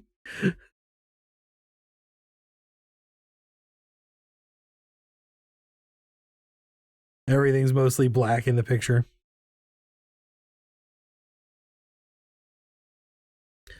Yeah, that's one of the downsides to being a solo artist on a stream like this. A lot of so I watch art streams like this sometimes, kind of often actually. I really enjoy them, but I realized that most of those streams have more than one artist on them. And that does two things. One, the person who's drawing doesn't have to also constantly be talking, which I've apologized to you guys before because, you know, I just cut off in the middle of saying something because I get to concentrating on an image. And yeah, it sucks for the audience. But also, like, they'll, like, one of them would draw, like, if I had drawn this, then the next person might come in and draw, like, just Bigfoot's feet sticking out of a tent. Okay. That's pretty good. That's not horrid. I ain't gonna beat it up and take its lunch money. I might beat it up and take its lunch money. I'm mean sometimes. Okay, let's come in here. I'm going to start with your hat. The way I've currently drawn your hat sucks butts. So I'm going to draw it better. Like this. This is already a better hat. Already better hat. There we go. And we'll do a little fishing hook. There, and a fishing hook there, and a fishing hook there, and then we'll bring this tree down like so we can come in here and draw some facial fur. Like so.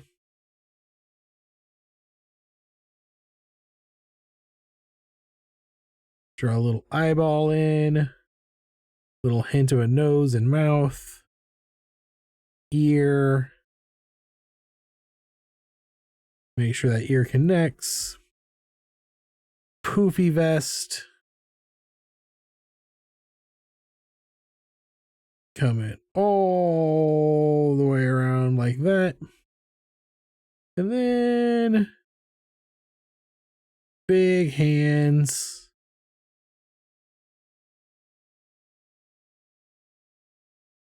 Oh, big hands implies why there's an entire genre. I'm not going down that road.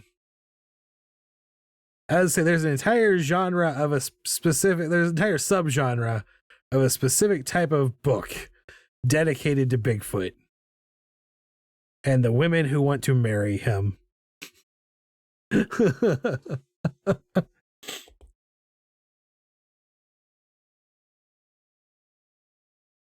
I'm not entirely sure they want to marry him. If you know what I mean.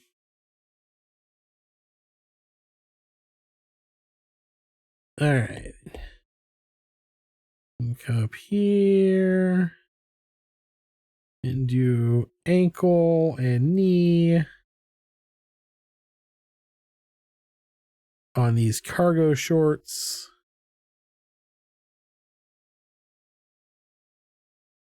Sometimes you just gotta keep things simple. Little flared foot hair. Like, Bigfoot might be a hobbit. You know, maybe that's why we never find Bigfoot. We think of Bigfoot as being super tall because we found giant Bigfoot footprints, right?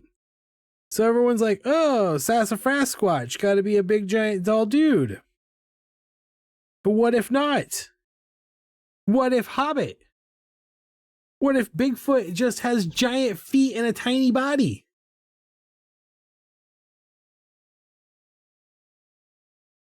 It could happen. I'm just going to try to draw some little like grass tufts coming along this root sticking out here. Try to be a little artistic in my drawing. Try to look professional. I have had the stream on in the background. Oh, cool.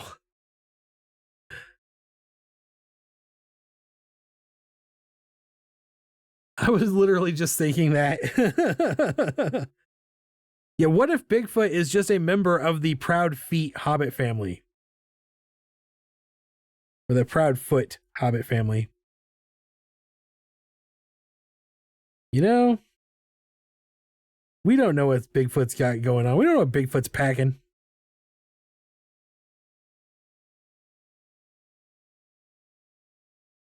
I'm glad you're here. I'm glad you're having a good time. I'm glad I can entertain you in the background at least. I appreciate your support, being here, watching, listening to me ramble while I do some doodle rambling. Rambladoodles. Rambladoodle. I should brand that.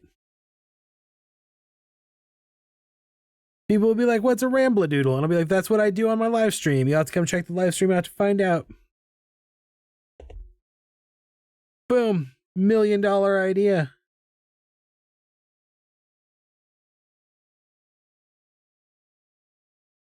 Now I can be rich. And I can have the world's largest ice cream sundae, Sloth. You know Sloth wasn't going to share. Distant cousin to the Hobbit. So, there they are extinct, although not extinct nearly as long as people think they should have been, or will expect them to have been. There was a Homo, not sapien. They're literally Homo habitus, is what we called them. There was a great ape primate species similar to humans or Neanderthals that were tiny little dudes, and they only went extinct like a couple 100 years ago. Do big feet get to be 111D? They could. It's not super common for a hobbit to live to be that old, but it'd be like someone being 100 years old as a human, you know, like Dick Van Dyke is 99 years old. That's exceptionally old, but it's not unheard of. I just nerded too hard. I'm setting up my tomorrow art project. Went to the thrift store, ran into a market member. Cool.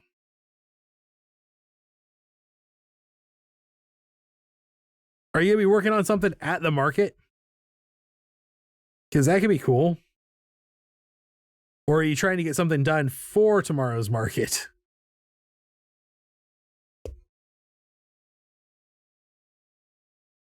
Because I know how much stress that can be. But I am full sail and ready for tomorrow. I'm surprisingly happy with how this camp chair turned out, considering how bad I am at drawing objects sometimes.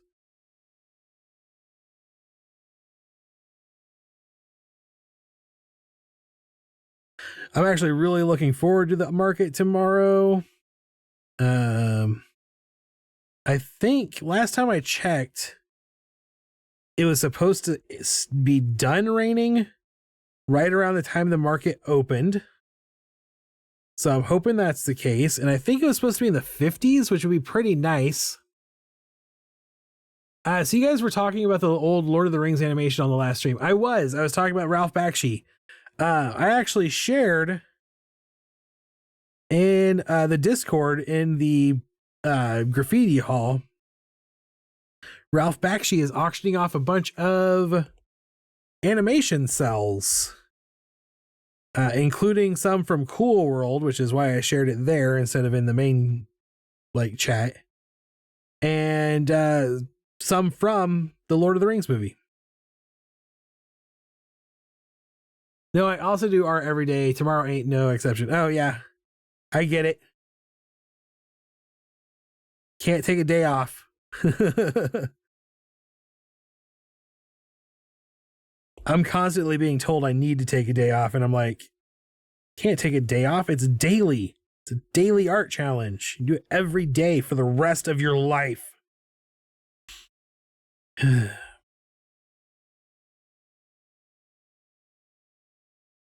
One of the things I like about the market being later in the day right now, I object to your object objectification. I'm sorry. I was trying to be complimentary, but I know sometimes what can be the compliment to one person is objectification and creepy to another person. I apologize and will try to make this a less hostile drawing environment in the future.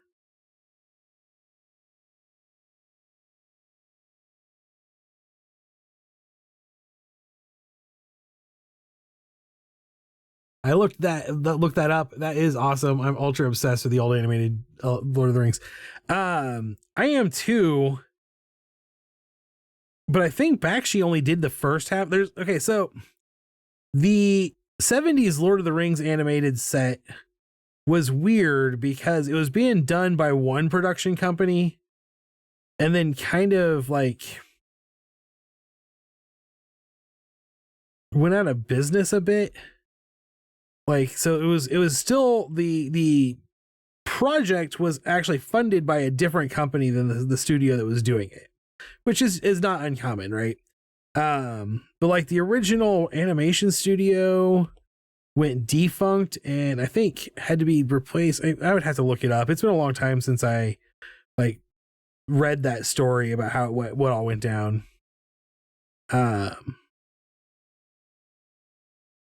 But like it's the same reason that it's not done by the same animation company that did the Hobbit cartoon, because that company went out of business. Honestly, I was just proud of coming up with that phrase. The old Hobbit Gollum is still in my nightmares every night. One of the things that made that Lord of the Rings movie so good, and it's the same. He did the same with Fire and Ice and a lot of Cool World. Bakshi likes to rotoscope animation. So he will hire actors to act out like all of the Ringwraith scenes were 100% rotoscoped. Most of Aragorn stuff is 100% rotoscoped.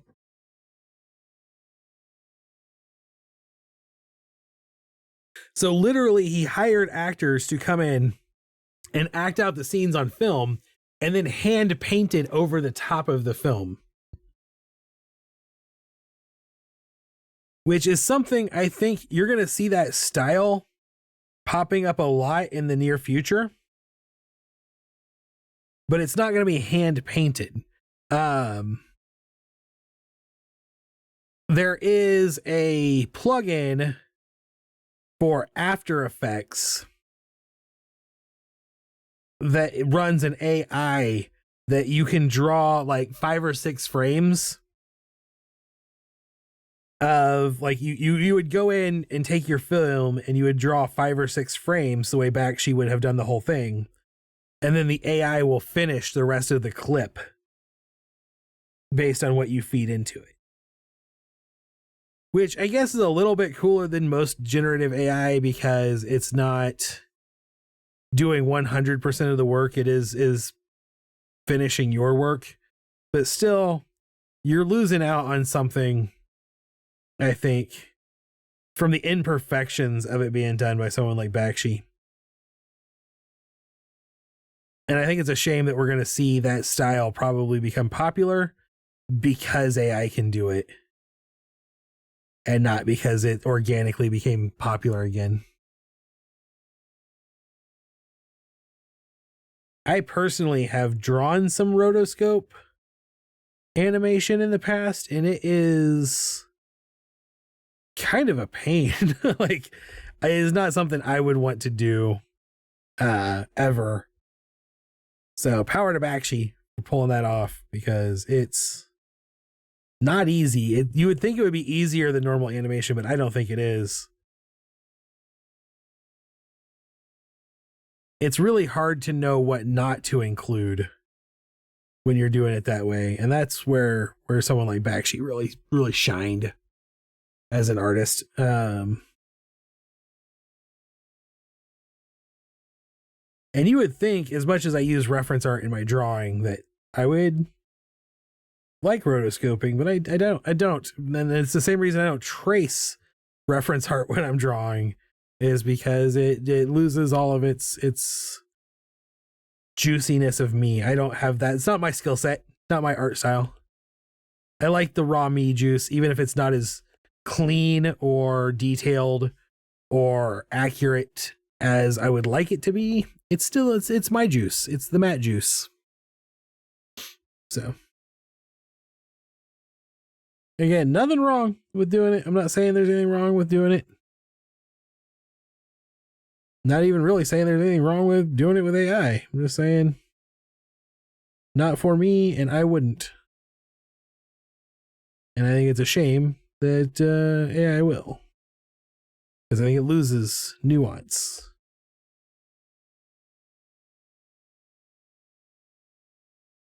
But I'm a firm believer. I always tell people, I'm going to do a Chevy sign for myself. Oh, cool.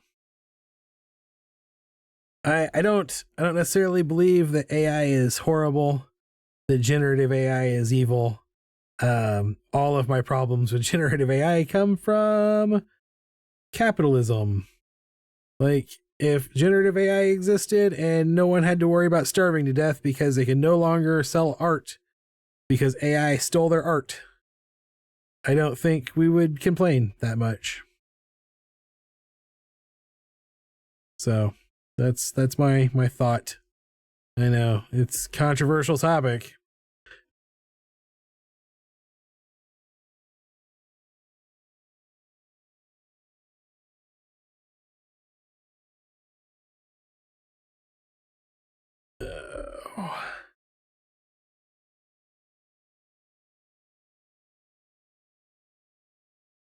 And almost done with this guy. Sorry, I was zoning in on drawing these cans. It was kind of a little zen moment of can drawing. I don't know who knew that drawing cans sticking up out of a cooler could be so zen, so meditative. That's what I like about art, though. I never know what it is that's going to catch me off guard like that. Sometimes I get into a zone, and it's never like I couldn't tell you this is what I draw to meditate. It's just something about drawing. There's usually something repetitive in the drawing. I mean, you can usually say it's going to be something repetitive, like the can shape being drawn over and over again. It just makes time go by. But also, drawing Grinch me before the stream, like, I lost half an hour without even noticing. So, not repetitive shapes at all. It's all very different.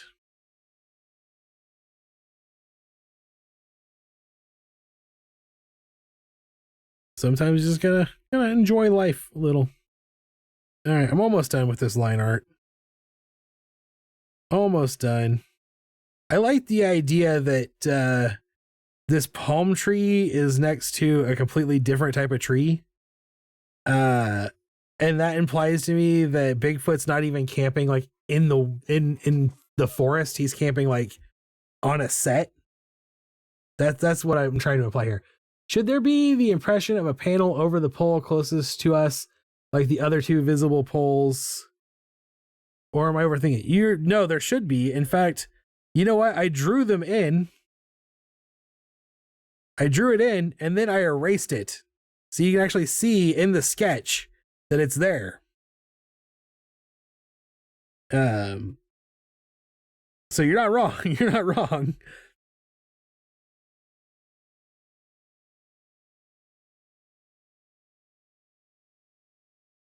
It is totally supposed to be there. Good catch. Good eye. Good eye. Bloop. Bloop. There we go. Like that. That's what it's supposed to be. That's what it's supposed to look like that.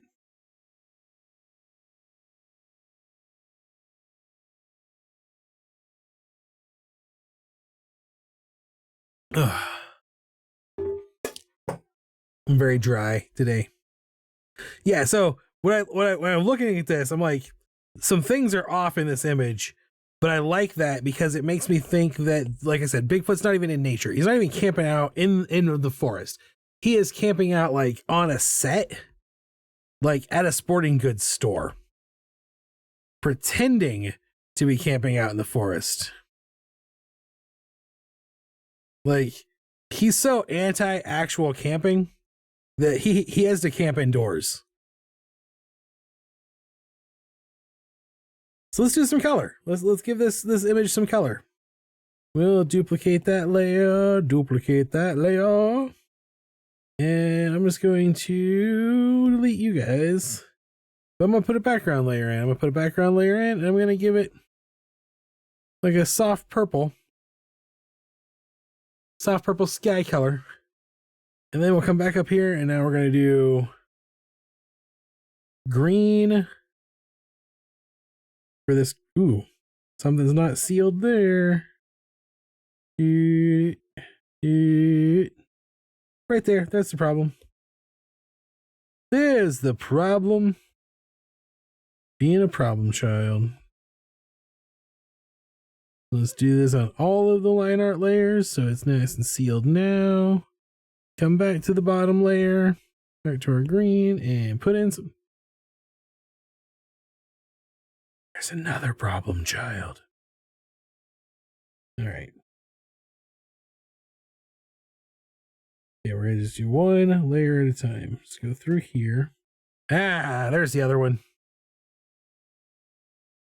Let's finish this. Just make sure. It almost looked like the entrance to a cave. We'll put the words "cave, sweet cave" over the tent doorway. It almost looks like the entrance. Okay. I'll do that. Make that happen. That leaf up there can be green. There's some brown. Trees are brown. Hey, you. Trees are brown. Back side of the tree. Trees are brown. And fishing hats are khaki. Cargo shorts are khaki. Oops. Oh, and I can turn the other line art layers back on, or other layers back on. Bigfoots are brown. Bigfoot fur parts are brown anyway. And Bigfoot skin parts are going to be this color.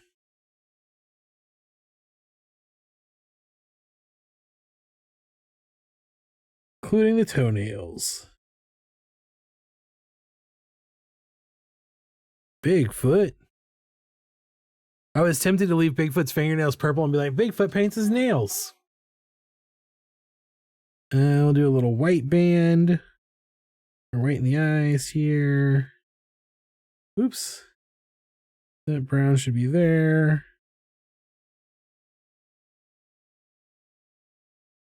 Brown there. White outside the pupil.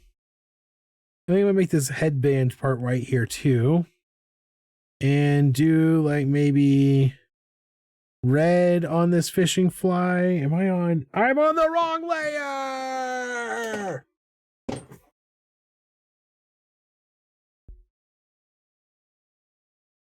I suck sometimes. He's gonna be alright. What parts? Okay, so that's not too bad. That's not too far back. Why aren't you undoing? Undo, undo, undo, undo, undo, undo, undo, undo, undo. Undo. Okay, now we'll turn these layers back on. And then we'll be on the right layer, the correct layer. We are now on the correct layer. Also, when I came in after dinner, it was kind of cold in here. And so I turned the heat up. And now that it is 3 hours later, almost 3 hours later, it's getting a little warm in here, and my sweater feels heavy. Like, I don't think I need this sweater anymore. Or I should turn the heat down, which is what I will do probably both of once I finish the stream. If I had been smart, if I had been smarty pants McGants, I would have turned the heat down when I was over standing next to the heater to get my water. Oops, I wanted you to be green, not red. Green. Green. All right, what color? No, sir, exercise that jerk brain.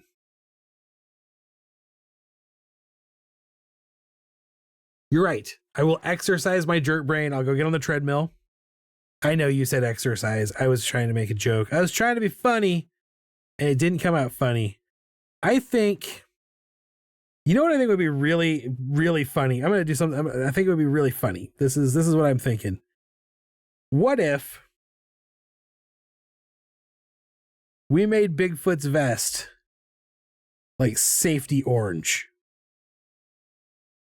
Like, what if we were like, Bigfoot is trying to hide while wearing a hunter safety orange vest? Yeah, it crept in there for a second, but I think I kicked it in its butt. The jerk brain.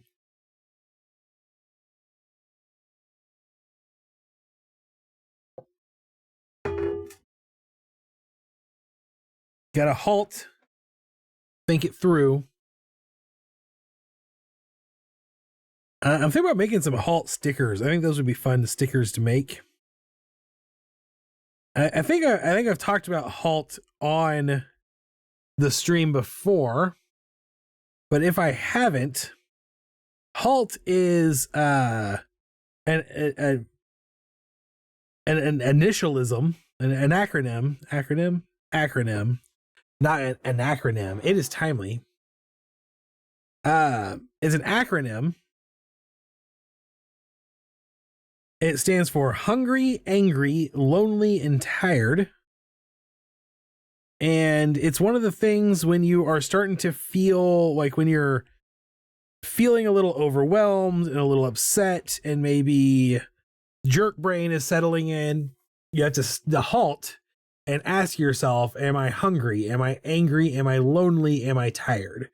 Because those are all things that can cause you to really spiral into depression. Or if you're in a hypomanic state, you can go the exact opposite direction and become just like volatile. So it's like a little neurocognitive CBT kind of mnemonic device.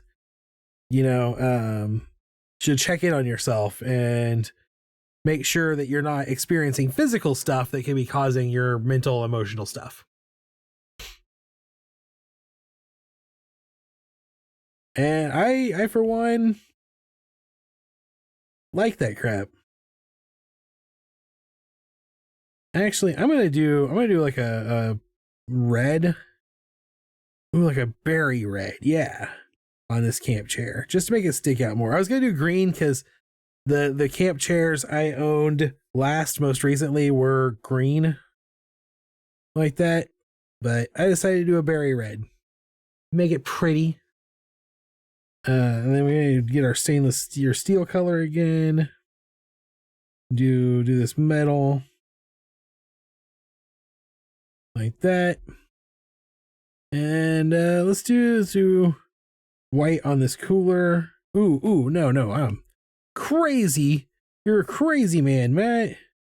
The bottom of the cooler is right. The top of the cooler is red. And that means the inside of the cooler should be white also.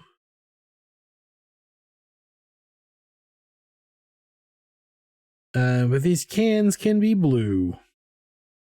I don't know what type of cans they are. They're booze cans.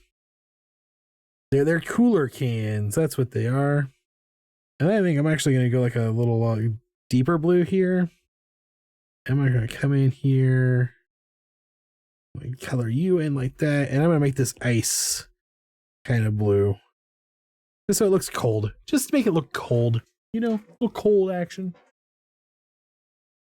All right, so really, we're down to the campfire.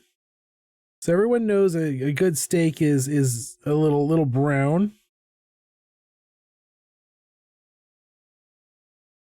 And a little white bone in it. Yeah, we all know that. And of course, the ground is burnt because it's a fire pit. So we'll do like a dark brown. And we'll do red on the outside. And orange on the inside. And then we just gotta make these rocks all gray. Oops. Gray for the rocks. I'm actually want a more desaturated gray than that. I'm just gonna go full neutral gray. Boop boop boop boop boop boop boop boop boop boop boop. I like, this is one of the things I love about color, and this is one of those things that was hard for me. I don't see. I think I told you guys, like, I use hyper saturated colors in my art because, like, my color variance ability isn't as strong as other people's. It's not horrible. Like I'm not color blind. I don't have monochromia or anything like that. I just people have varying abilities to see and differentiate between shades and hues. And I'm bad at that. Like, naturally, like my eyes just don't pick up those colors that well. So I rely pretty heavily on mathematical color to do a lot of my color with, which is why I like saturated colors, is because I can go like 180 degrees on the color wheel is going to be a complementary color. And if I use a hyper saturated color, they'll definitely clash and stick and complement, right? But I like things about color, like this is a very neutral gray that I just made these. There is no saturation. It is 1% saturated. It's even green, actually. But in this green pool with the purple that was there, it looks bluish, even though there's no blue in that gray at all. And that's what I love about color, is that it's so subjective. And also why I have a hard time sometimes coloring things as an artist is because I don't always see those subtle nuances the way other artists might. It's a challenge for me as an artist. So I always just think we all have our own strengths and weaknesses, right? Like that's it's not, I'm not, you know, that is what it is. There's nothing I can do to control that. I don't think there's any amount of practice that's going to make my eyes suddenly work better as far as the seeing and separating, determining shades of color. Maybe there is. Maybe I'm wrong. Maybe I'm wrong there. Maybe it is a practice thing. The only other people I've ever seen take the like little quiz that we did, basically there was a website. It's been years since I did it last. There was a website that had all 256 shades of the 256 colors. And the game was that you ranked them. Basically, like try to put them all in order by shade and hue and all of that. And it was fun. It was a lot of fun to do it. But you get down into some of the nuances of those hues and I literally can't see them. Like, I'm like, those are the exact same color. And some people were like, no, dude, those are clearly different colors. It was a fun little game. And everybody had different strengths. But I know I have to be the one that was wrong because I scored the worst and everyone else scored much better than I did. So they all obviously saw the colors I didn't see.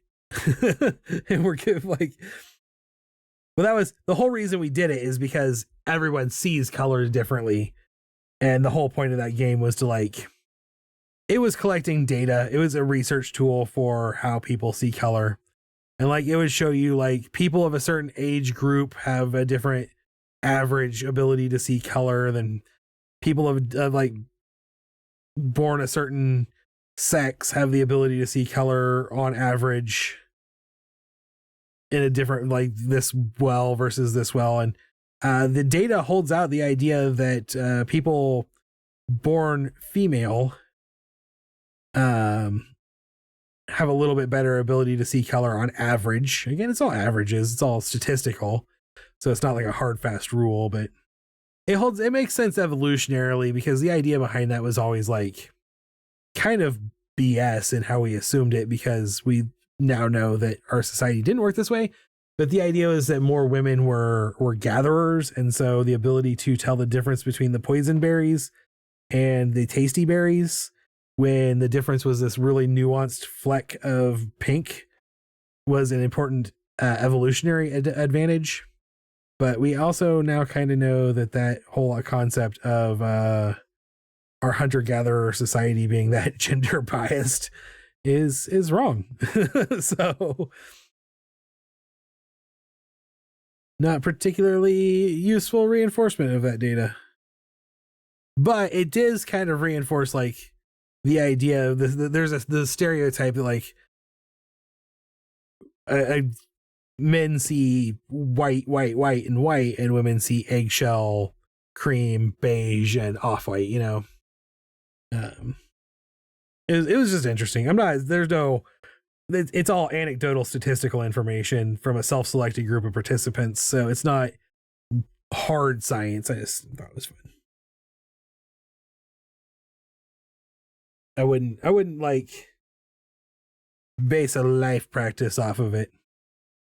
I definitely wouldn't base a hiring practice off of it. Like, as if I was hiring artists, I wouldn't be like, oh, I need someone who can see more color than me.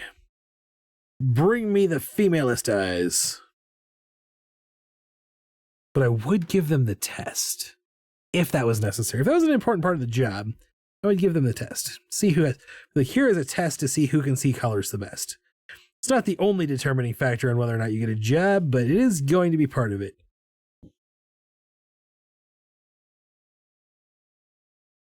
I'm just rambling at this point.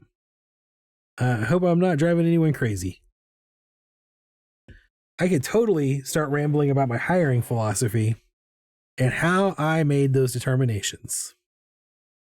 As a person with a master's degree in management and leadership and years of experience putting together a communications staff, tell you, I found there was one important skill, one important trait. It's not even a skill, it's a trait. I could always tell if someone was going to be a good fit for our team based off just a couple of things. By the way, that's the trait. Sorry. There's one important trait when you're hiring someone to your team is are they going to fit well with the culture of your team? And do they mesh? Do their values mesh with your values? Because otherwise no one's going to be happy. Like, they're not going to be happy. But there were a couple of questions I could always ask to tell if someone's going to mesh well with the team. Like, one question I could always ask to tell if someone was going to be nerdy enough to have, like, this was not, again, none of these alone would be a deciding factor for a hire, right? Like, I don't want to imply that, but like, one thing we used to ask was, what is your favorite Robert or Brandon Sanderson novel? If you could answer that question, chances were pretty high that you wouldn't have many communications issues because you would have the same pool of pop cultural references to draw from. Um, again, would not be an only deciding factor in a vote, but or in a hiring, but could make the difference between two equally qualified candidates. The one that was going to have the easiest frame of reference for what we were saying would get the job, right? Like that's wise. And another one specifically for hiring artists is I would ask them. I never cared what art school someone went to, or if they even went to art school. I would ask them specifically what software they used to learn digital art. And there's no wrong answer to that question, right? So if you're like, oh, I used Photoshop, then that's fine. But if I used GIMP, that's fine. But we had a lot of people who would apply for our art jobs and had no background in art.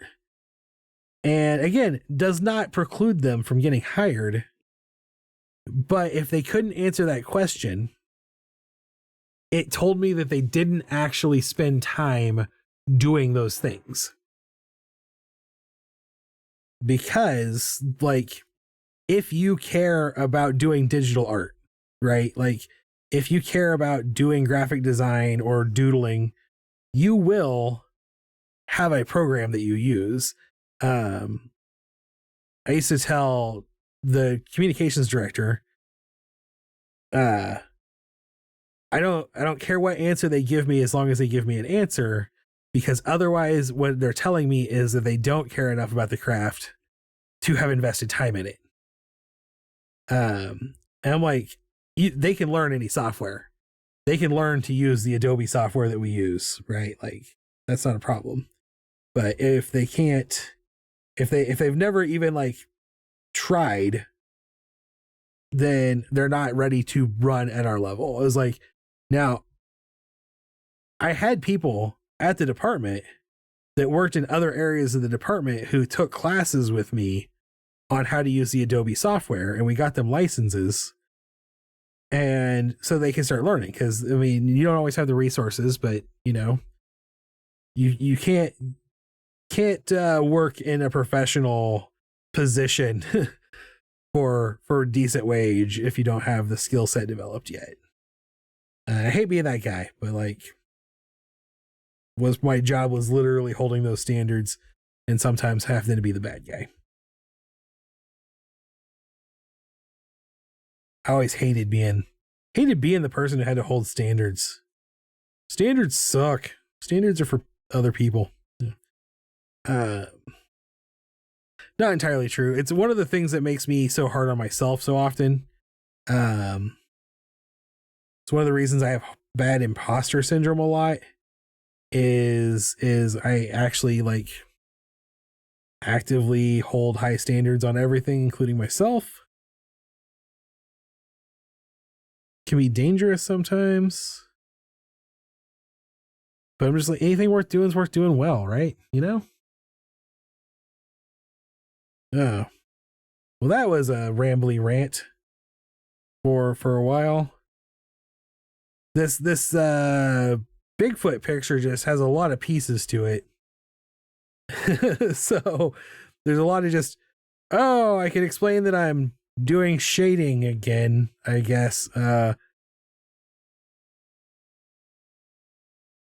yeah, it is what it is. It is what it is. It is what it is.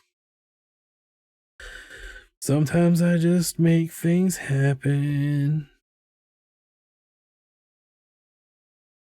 Okay, and I think I'm just going to come on, son.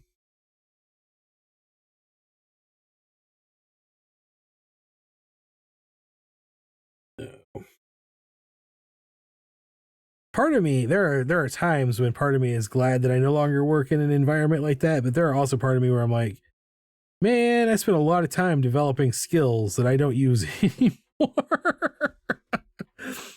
And it's a shame. It's a shame I don't use those skills anymore. Also, I spent a lot of money getting that degree I don't get to use anymore. But that's why my messages to myself, I've slowly been starting to incorporate things like project management knowledge so that maybe, just maybe, I can sneak it in. Sneak it in and no one will know. No one's going to know. How are they going to know? Sneak it in. And down the side.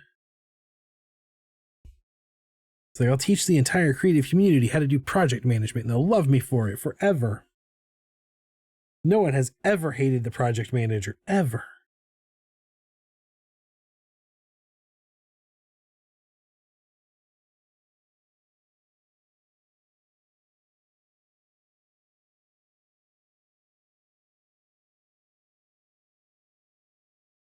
All right, I'm going to just we're going to come up to another layer. I'm just going to do real fast.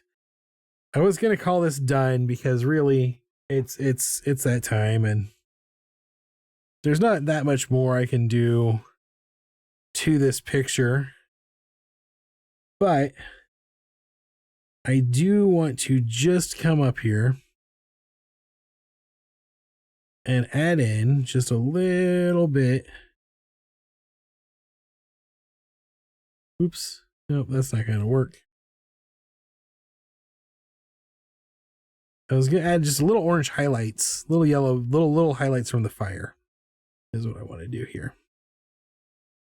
That's what I'm going to do. I'm going to do it. You can't stop me. You're not at my office threatening to hit me with a rock. I am too hard on myself too. Literally had a review yesterday and they were telling me I'm doing just fine here and doing good here. And I'm telling them how I'm not doing well enough, half joking, but still too hard on myself. I 100% understand that sentiment. I literally have performance reviews where I did my self-review section. And then my boss was like, Matt is way too hard on himself. But I always, part of the thing with that was when I worked at the Department of Revenue, the performance review had absolutely no impact on like if I was going to get a promotion or a raise. Like no one could see them but my direct boss and HR if a discipline thing came up related to my performance, right? So like I always looked at it as an opportunity for me to set my personal goals on the things I wanted to improve on and get better at.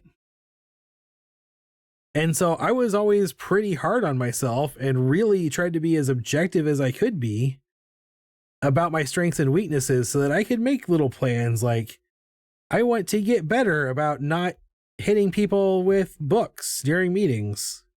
I never hit anyone with a book during a meeting. But I definitely wanted to a lot of times. And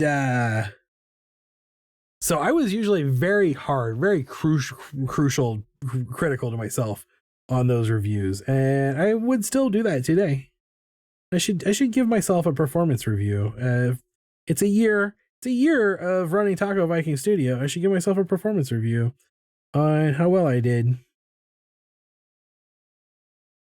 I even got a raise and a title change, still not enough in my brain. For some of us, it's never enough.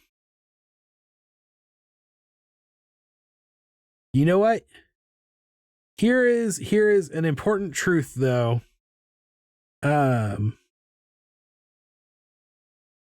It does not benefit you. How do I want to phrase this? If your boss is happy with your performance, you're doing enough. In my opinion, you are enough. You are enough. You are good. You are great. You're an amazing person. You're enough. You're good. You're awesome. Don't be hard on yourself. That being said, I can tell you there are two types of people in this world. There are people with intrinsic improvement motivation, and and people that have no intrinsic improvement motivation.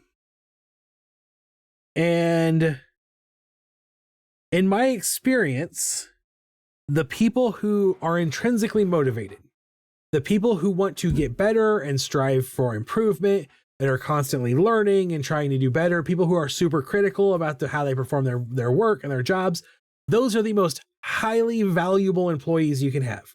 They are the most amazing teammates. They're the people that you really want on your team.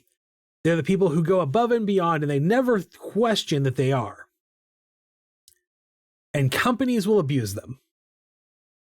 They never treat themselves the way they should be treated. They never give themselves the value that they should be valued. People who do not have that, people who lack intrinsic motivation of that kind, tend to overvalue themselves. And in my opinion, like, they bring a team down. So you need to respect your abilities and see the value that you bring to the table, because obviously the corporation, the organization you work for, is rewarding you, but I guarantee you they're not rewarding you as much as you deserve. Title change is probably not the right term. Level changes, and I was 1, now a 2. I get that. A promotional title change. I hit someone with a book at a meeting. I very heavily tempted to on more than one occasion. All right, this is Bigfoot's campsite. I think it turned out pretty fun. And it is 20 minutes till 10. I don't have enough time to do another drawing tonight, so that's not going to happen tonight. So this will be our last one. I'm going to call the stream here pretty soon. Thank you for coming and hanging out. I want you to really take to heart what I was just saying, is you are your worst critic, and organizations undervalue their people. It's the fundamental nature of capitalism. They can't provide you, they can't value you your actual value, or else they won't make a profit. It's fundamental law of capitalism is they have to get more out of you than they give you back to make a profit. So all that I rattled off is a part of my neuro stuff, so I can at least recognize it. Good. I'm glad. You're valuable. You're awesome. You're an awesome person. And anyone else who's watching this, value yourself more. There's 2 types of people in the world. There are people who need to be told that. There are people who need to hear, value yourself more. You are worth more than you think you are. You are worth more than you get treated that you are worth. The other type of people in the world don't need to hear it at all, and they're just like, of course I'm going to value myself more. And nothing I'm going to say is going to change that.